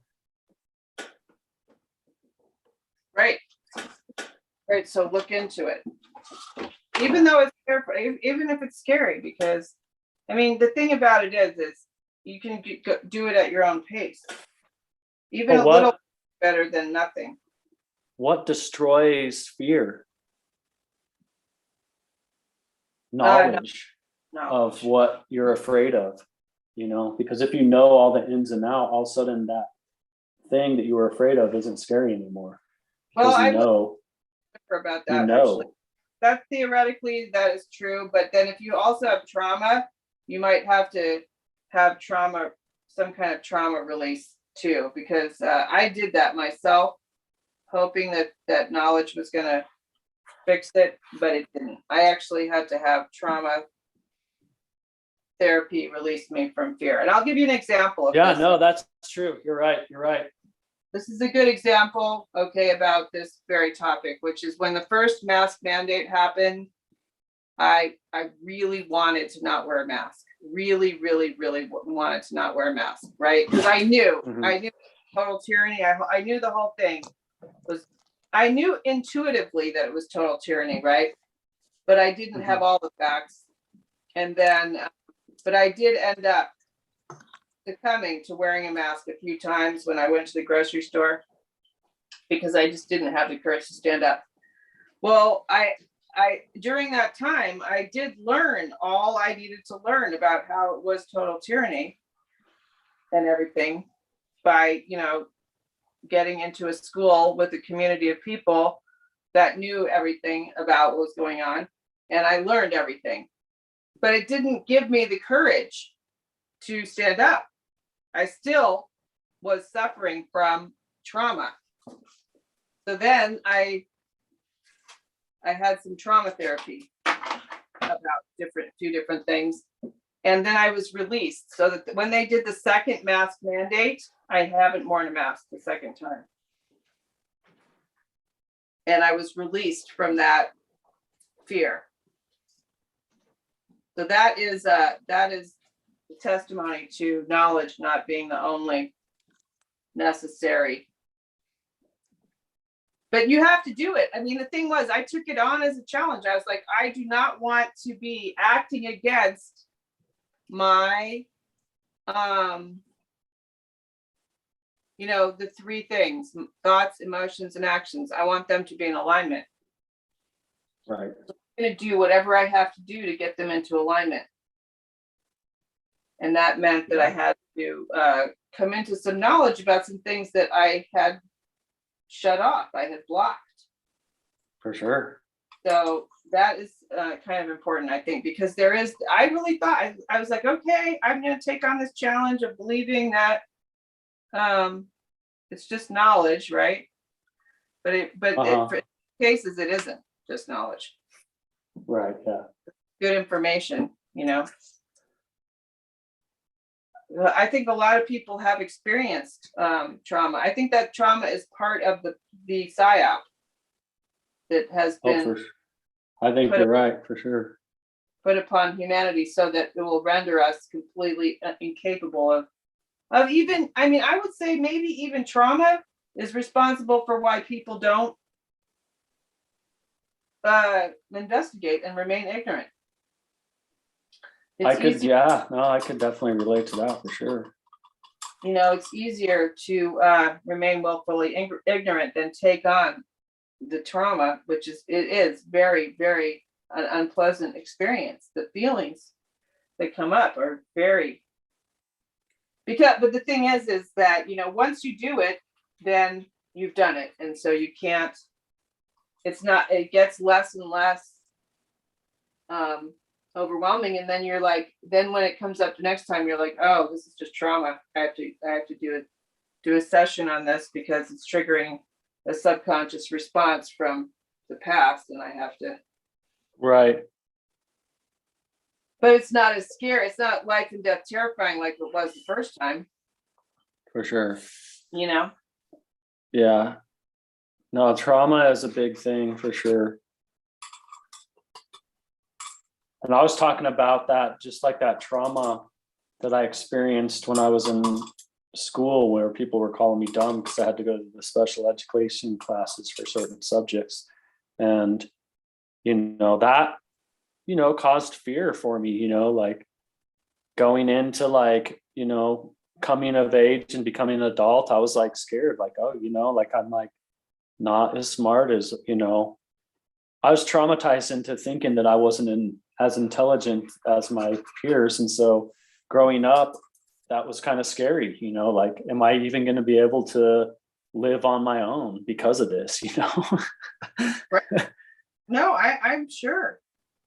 I am sure that happened, I'm sure, because you're a kid. I mean, yeah, I was nascent to certain things and so but now I realize, whoa, man, like I'm not going to say I'm smarter than everyone, but I'm definitely not as dumb as I thought I was back then, because of that trauma, that forced kind of like trauma that I experienced. Well, I mean, just the fact that you're into natural law shows that you have that curiosity, which it just shows that you didn't fit into the indoctrination camp. Yeah, exactly. And I realize that now. But back then, I was just a kid. I didn't, I just thought, I knew I wasn't as good of a reader as the other kids, but that doesn't mean I couldn't read. And now it's like, I have better actual reading comprehension than some of my peers. Like,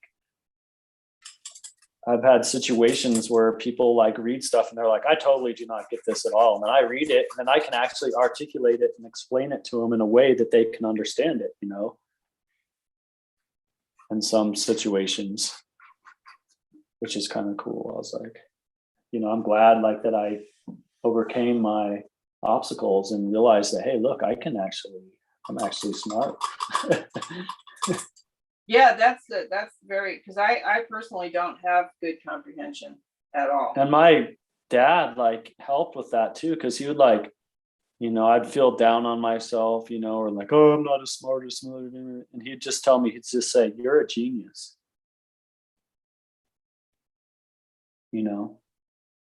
And like I didn't necessarily believe him all the time when he said that, but like now looking back, that he was just using a manifestation technique on me, and he may not even have known it himself that he was doing that. But in some ways, he was manifesting the genius within inside of me, and he was just saying, hey, look, don't listen to what those people are telling you. You are a genius, in your own way, and so that was something that helped me cope with some of that trauma,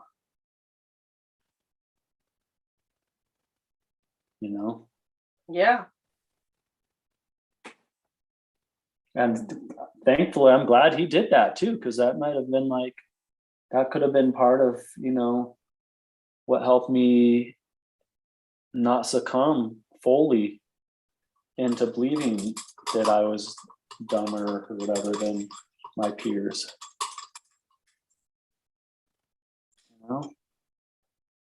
So I'm grateful for that.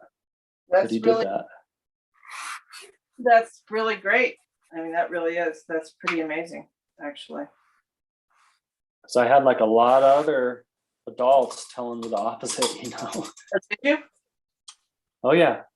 Even my grandma one time, like she came to town and she was like, you gotta like get better at reading. And she was like trying to get me to read like some Tom Sawyer book that she bought me. And I just like I wasn't motivated. I didn't want to do it. It was like being forced against my will to do something, I didn't want to do. And Yeah, no. And I had to just like, be strong. And I was like, you know what? I'm going to be able to read when I'm an adult. Don't worry. I can already read. Maybe I'm slower than other people. Who cares? But,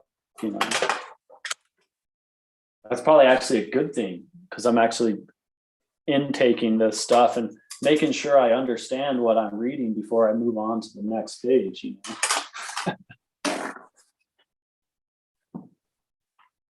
Yeah, that is good. And I've gone through a period, and that actually deterred me for a long time, even into getting into certain information, just because I had like a learned helplessness, like, oh, I'm a bad reader, so I just shouldn't read stuff, But then like I had this point in my life where I was just like, my curiosity outweighed that, and I was just like, no, I have to read stuff to like learn stuff. And and it doesn't matter how long it takes me to read it, as long as I understand it and I come away with value from the information, then it doesn't matter how long it takes me to intake that information. And when I realized that, I was just like, heck yeah. I was like actually obsessed with reading for like a long time. I spent like probably 2-3 years where I would read, and this was nonfiction too. I wasn't just like reading like, sci-fi novels. I was reading like nonfiction, like metaphysical stuff, like Manly P. Hall, like all kinds of crazy, stuff. That big, thick books that like a couple years prior to, I would have been like so intimidated by the size of the book that I never would have picked it up. I got through like a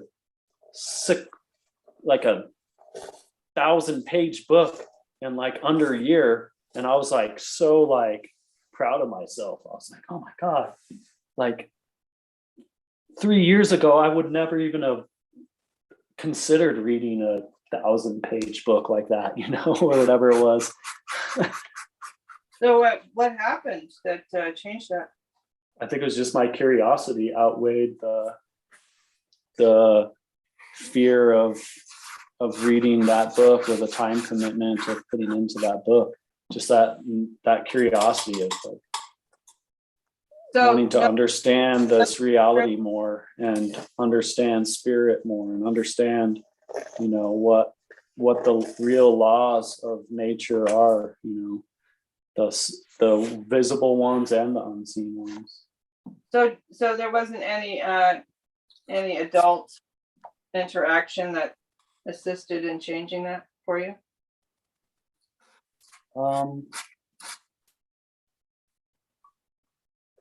Not that I can think of at the moment. I mean, other than just having that intuitive feeling that stuff wasn't how it should be, and so I started researching things and connecting dots. And well, do you think it was because you're an artist? Could be. Because that gave you some confidence or something, or some well, it definitely gave me inspiration, to use that knowledge that I was collecting as subject matter for art that I wanted to create in the future. So, but I guess one thing too is because I've had waves of where I've gotten like obsessed with reading, and one of them happened right, and this was an adult experience for sure, was when I discovered I was going to be a father.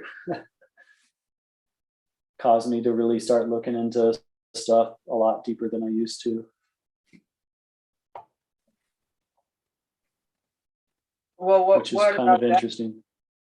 Well, because I was bringing another life form into this world, and I had needed answers so that I knew, so I would know it for my children. I would know the answers for my children if they started asking questions about stuff.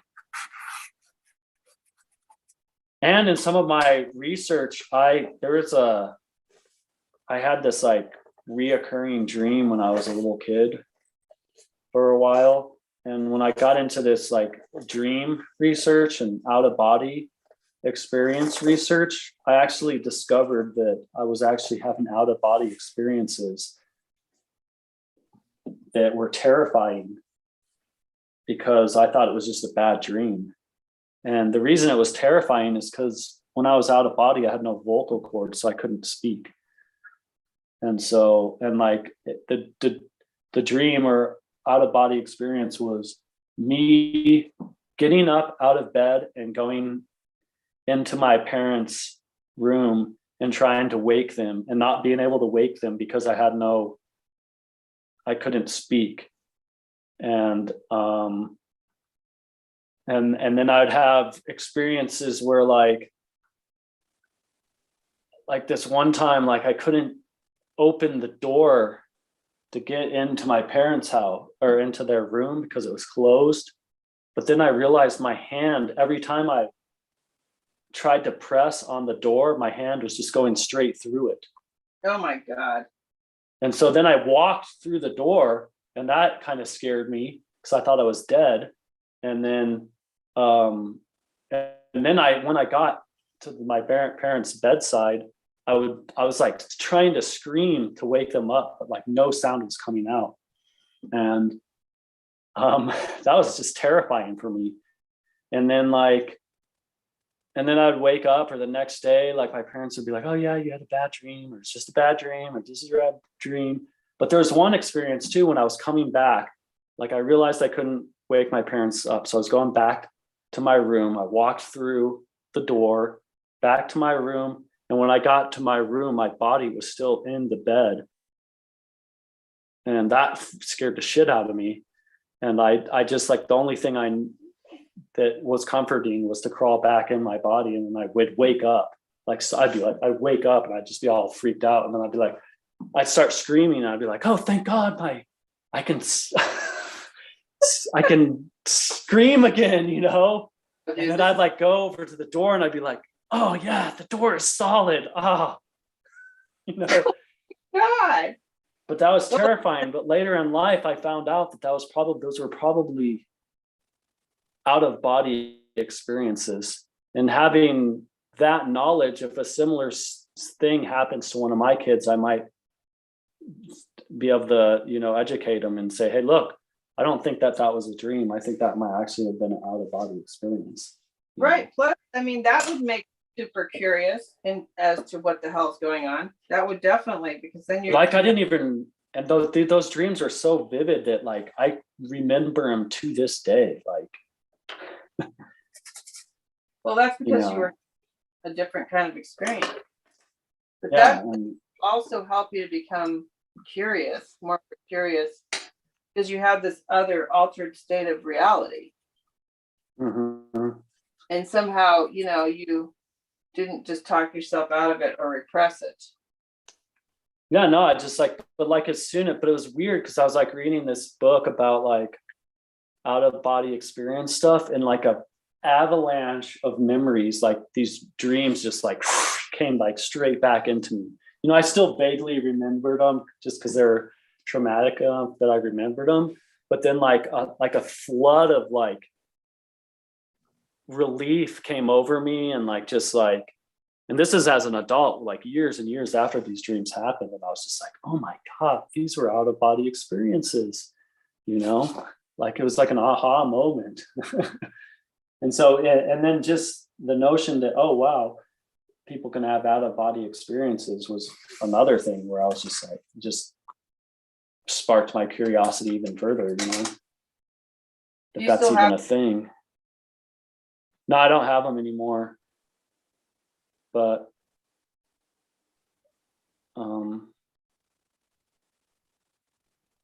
and I like don't dream as much as I used to, and I used to like do a lot of lucid dreaming when I was a kid too, which is where you realize you're in a dream and you can start controlling the dream to a certain extent. And that used to happen to me a lot as a kid. And luckily, by that point, when I was having a lot of those, my dad actually was reading a book about lucid dreaming. And so he was like, oh, you can lucid, like he was like jealous of me because I could lucid dream and he couldn't. Wow. And then I had a lucid dream probably about, I've had a couple. I've had like probably the most recent one was 2 or 3 years ago that I can remember. And I was like, that was when I was like really like I was heavily into it. And I was like, part of that is just like the intent. If you have that intent, you can get into that lucid state. Well, yeah, that easier. Another technique for getting into it is day sleeping. Because if you're asleep, when your body's used to being awake, you're more inclined to realize that you're in the dream for some reason. It's kind of weird how that works.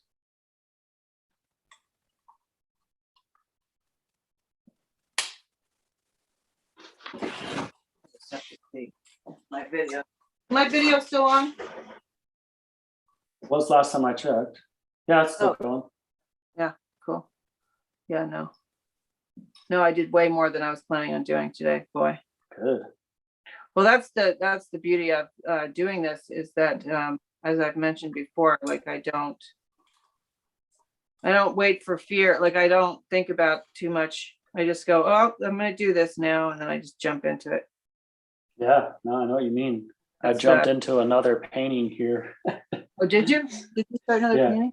Good. Yeah, I did a lot to the other one, and then I jumped into a new one. And I just climbed up on my ladder to see. So what I've got? So I'm painting a book that is opened to represent, and then I'm gonna have a figure. I haven't got there yet on this that has their back to the open book to represent ignorance. like you're ignoring the information that's right in front of you, like this open book, but you have your back to it, which I haven't drawn in that figure yet. And then on the other side, I'm going to have this book over here, and it's going to be locked. And then it's going to have someone like trying to open the book, but it's locked, so they can't. So that's going to be kind of like nescience, like occulted. That information has been culted from them, so they're nescient of it. Or maybe I haven't decided if I'm going to have them trying to open the book, or if it's just going to be the book's just in front of them, They wouldn't even and know they're about looking at it. They were national. They wouldn't know about it. Right. Yeah, no, it's to be the curious person who would be trying to open a locked book. Yeah. Yeah. And so maybe I just need one figure, and it's just got the back to both the books. If that makes sense. I don't know. Yeah. Because then they're nescient, but they're also ignorant. They're ignorant of the book that's open and nescient of the book that's not open, because they're not trying to like dig in and get it opened, you know. If they were trying to get it open, they would be utilizing problem solving, you know. They'd be like, what can I do to get this lock off this book to get into it, you know. And they also wouldn't be ignoring it, you know. Exactly. So I don't know. It's hard to come up with the symbolism for some of these concepts. Oh yeah, no, that's why I'm not doing that. I mean, I'm glad that you're, but I'm working with the Truth Show, just simply doing these sigils, because I just can't. That's what I used to do when I was an illustrator, and I didn't like it. Yeah, I like it, and it's like a challenge to me. Yeah, I can relate to that. And I'm like, oh, this is a challenging subject to visually symbolize. How can I do that? Oh, definitely. Yeah. I mean, I think it's great that you're doing that for sure. I just, well, what you're doing is great, because these sigils could be helping to manifest a desired state of humanity, you know, by, because these sigils you're creating aren't just personal, like for personal gains. They're for everyone. yeah, they're everyone has the right to, you know, to have a place to call their home, you know. Right. And I mean, you know, I even had a learning experience about that one time when we were talking about this, because I realized like that homelessness is a violation of natural law. Because if you have the inalienable right to have a place to lay your head, especially with the things that they're doing downtown in Denver, where they're making a bench that spins so you can't even lay down on the bench, shows like how against natural law the state, you know, that people are, which we know that, but it's just demonstrated, you know, when you see something like that. Like, what? That's how inhumane it has gotten, you know. So well, and like just the fact that there's homeless people to begin with shows that there's a lack of care for human life, you know. well, yeah, I mean, yes, there's people, I can't, you know, there has to be consequences for actions, but it's at the point right now where it's just so damn expensive. You have to, you know, you have to be like a person who how would you say it, who doesn't color outside the lines, to be able to, you know, stay within the Prussian education system and then follow those rules somehow and totally violate natural law, you know, by stepping on your brother's toes to get to where you make enough money to freaking live in one of those buildings down there. If you happen to be one of those people, then you're not going to be able to live in this city, you know. No, I saw it happening too, because I used to live in Denver, and well, like, what was it? When was Cherry Creek Mall built? I can't remember. It was like in the Oh, late I would, 80s, early 90s, something like that. But when Cherry Creek Mall was first built, you had to pay to park there, right? And then there was a long period of time where you didn't have to pay at all to park there. And it was kind of like this funky time, like in the 2000s when the real estate wasn't really that hot here in Colorado. What I mean, never, it's always been pretty hot, but like it wasn't like as booming as it was. And like,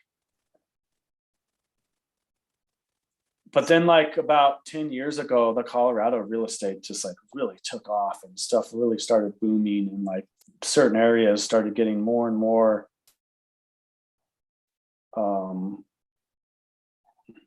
exclusive, and all of a sudden you had to pay for parking at Cherry Creek Mall again.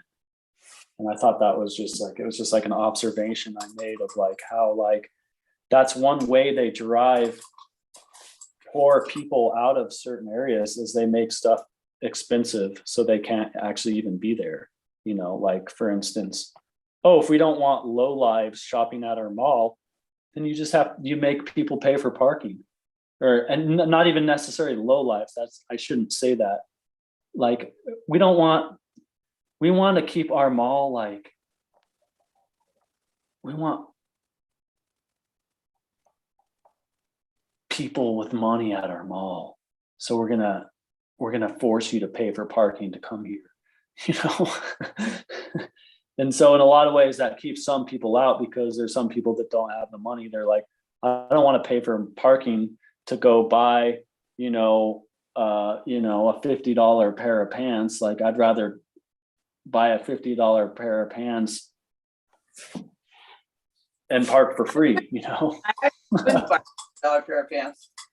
or I wouldn't even buy a $50 pair of pants to begin with, So it's like, buy 5 pairs of pants for $50. but it's just, I guess the main point I was trying to convey is just that there's situations where they use money as a barrier for people to get in and out of certain areas. Or like if they feel like they want to, like, it's like gentrification when like a neighborhood is like maybe like this low.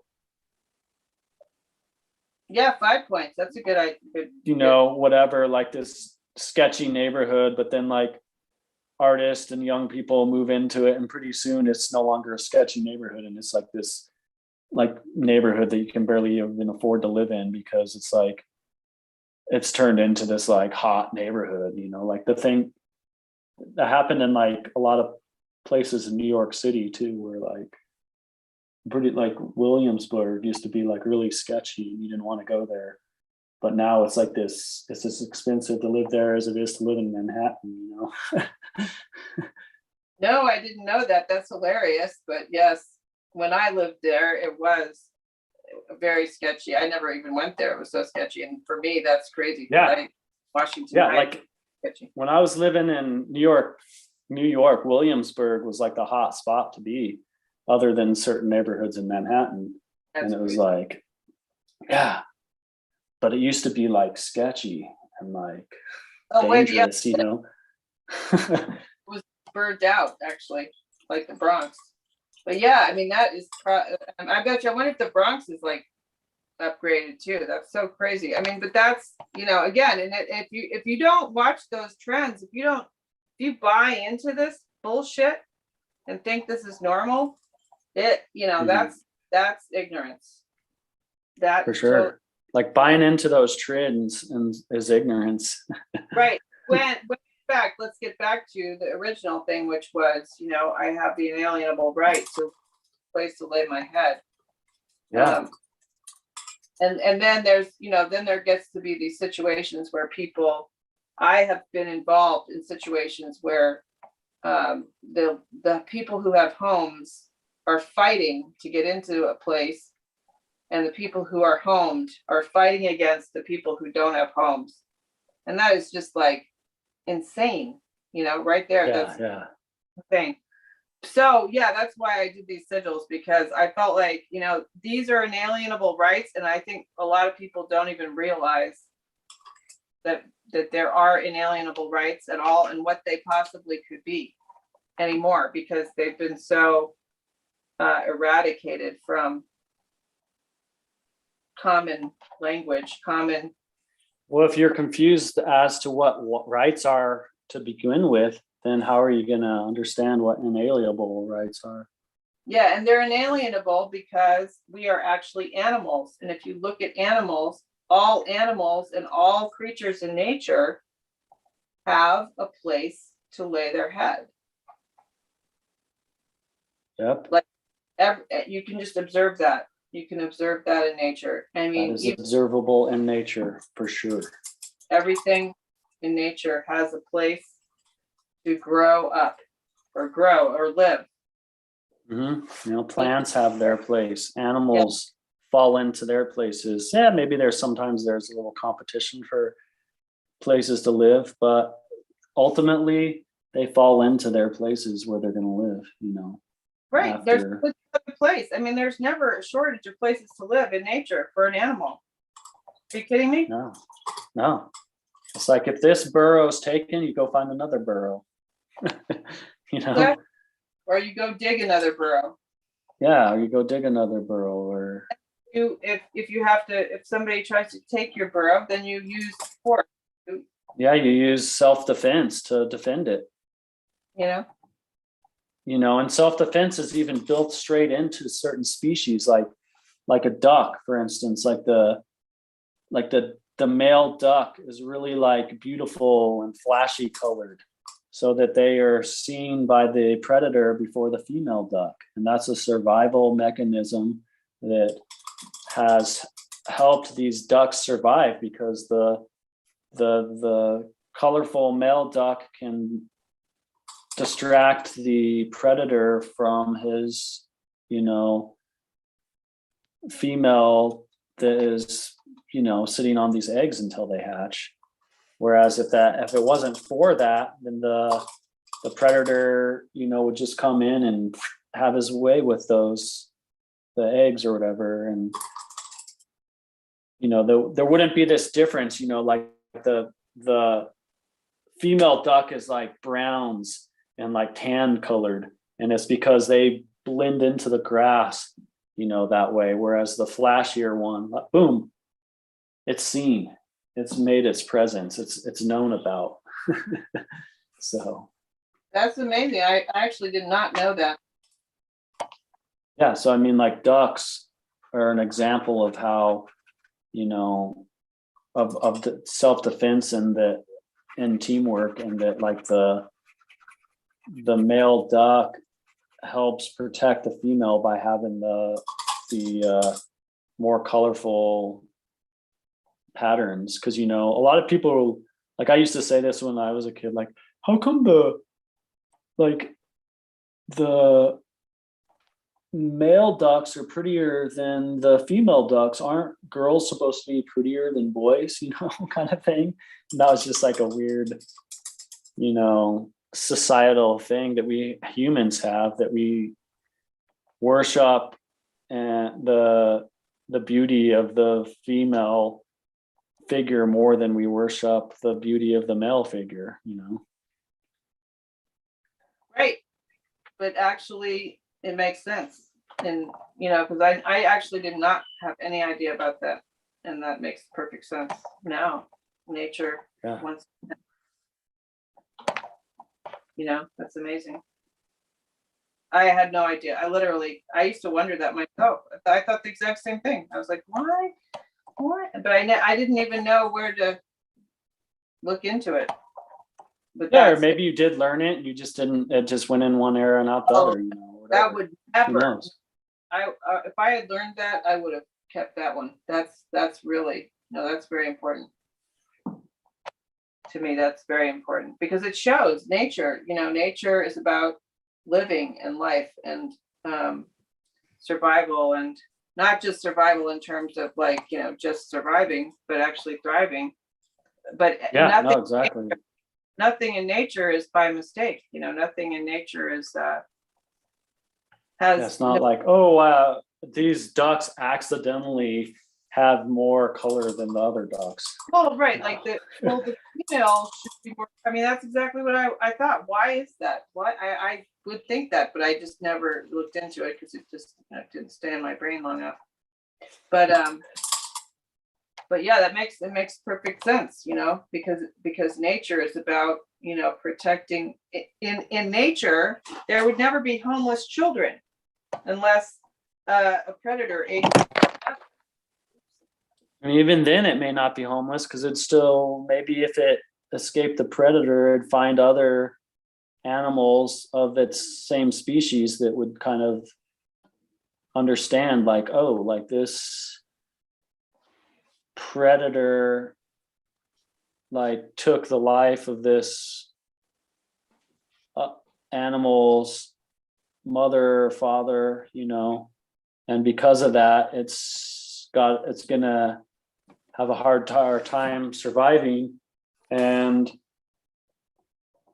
sometimes these other animals actually take it in as their own, it's like, Oh yeah, you've been orphaned, let's take you in. And there was even an example, some documentary I watched, which there's a lot of things in this documentary that go against natural law, but there is stuff in it there because like it's like about this like gorilla that mother gets killed by this other band of like gorillas who are being forced out of their region by man because they're infringing on these gorillas' property, and so their territory is getting smaller, so they had to infringe on these other gorillas' territory, and the mother lost her life. But then this other, the king gorilla of this pack of gorillas that like no one messed with this gorilla, actually took the baby gorilla under his wing and started looking out for it. And that was just an example of how these gorillas had this camaraderie with each other that, hey, you know what? And a lot of the other gorillas in the group of gorillas, I forgot what they call that, were refused to take that little gorilla in, because they had other little gorillas they had to take care of. But this other elder gorilla that was like kind of like the king gorilla of the pack or whatever took him in, and it was kind of surprising to the researchers that were like following this group of gorillas, because it doesn't always happen like that, Oh, because it's not survival of the fittest, is it? No. The opposite of survival of the fittest, right there. Yeah, exactly. They're like, wait a minute. Huh? Maybe that's not true. We're at the top. Survival of the fittest, I don't think is true. Oh yeah, we're at the top of the hour, so that means that it's time to end this week's philosophical discussion around nescience and ignorance. And let's see here, what do we have on for next week? Let's check this. I think we had some good conversation there about this subject. Oh yeah, it was great. I got a lot accomplished on my piece, which I really didn't expect to do at all. Mm-hmm. But I got another piece at least started. I still have some work to do on it. Maybe I'll have to finish it up on the next session we have here. And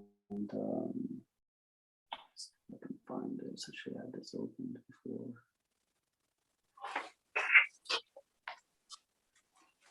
Oops.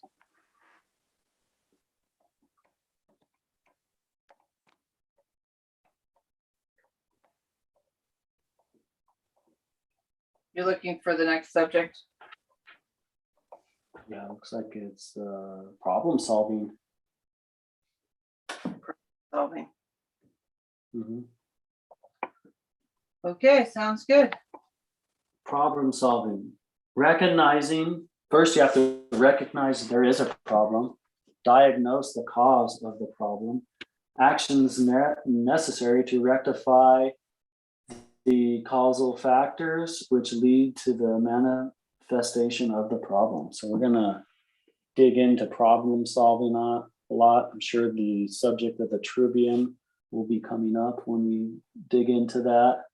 And yeah, we hope you join us next week at 5 p.m. Mountain Standard Time for our problem solving discussion.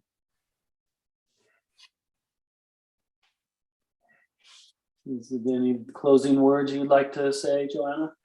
I think that was good. And I'm gonna see if we can get some guests to show up. Yeah, we're gonna try to get some more people on here to help liven the conversation a little bit for everyone. So we will talk to you all next week. All right, let's go. We'll talk later. Oh, so it's stopped. Okay, good. So, Well, yeah, Let's I have to- check, make sure it's stopped. I actually have You to want to go. keep talking? I actually Yeah, have you have to to go. Yeah, no worries. Kurt. So we should talk soon, like tomorrow or something. Are you Yeah, busy? yeah. I should, yeah, I have time to talk tomorrow. Okay, sounds good. So yeah, we'll talk tomorrow. Have Sounds a good good. evening. You too. Bye. And we will talk soon. Bye.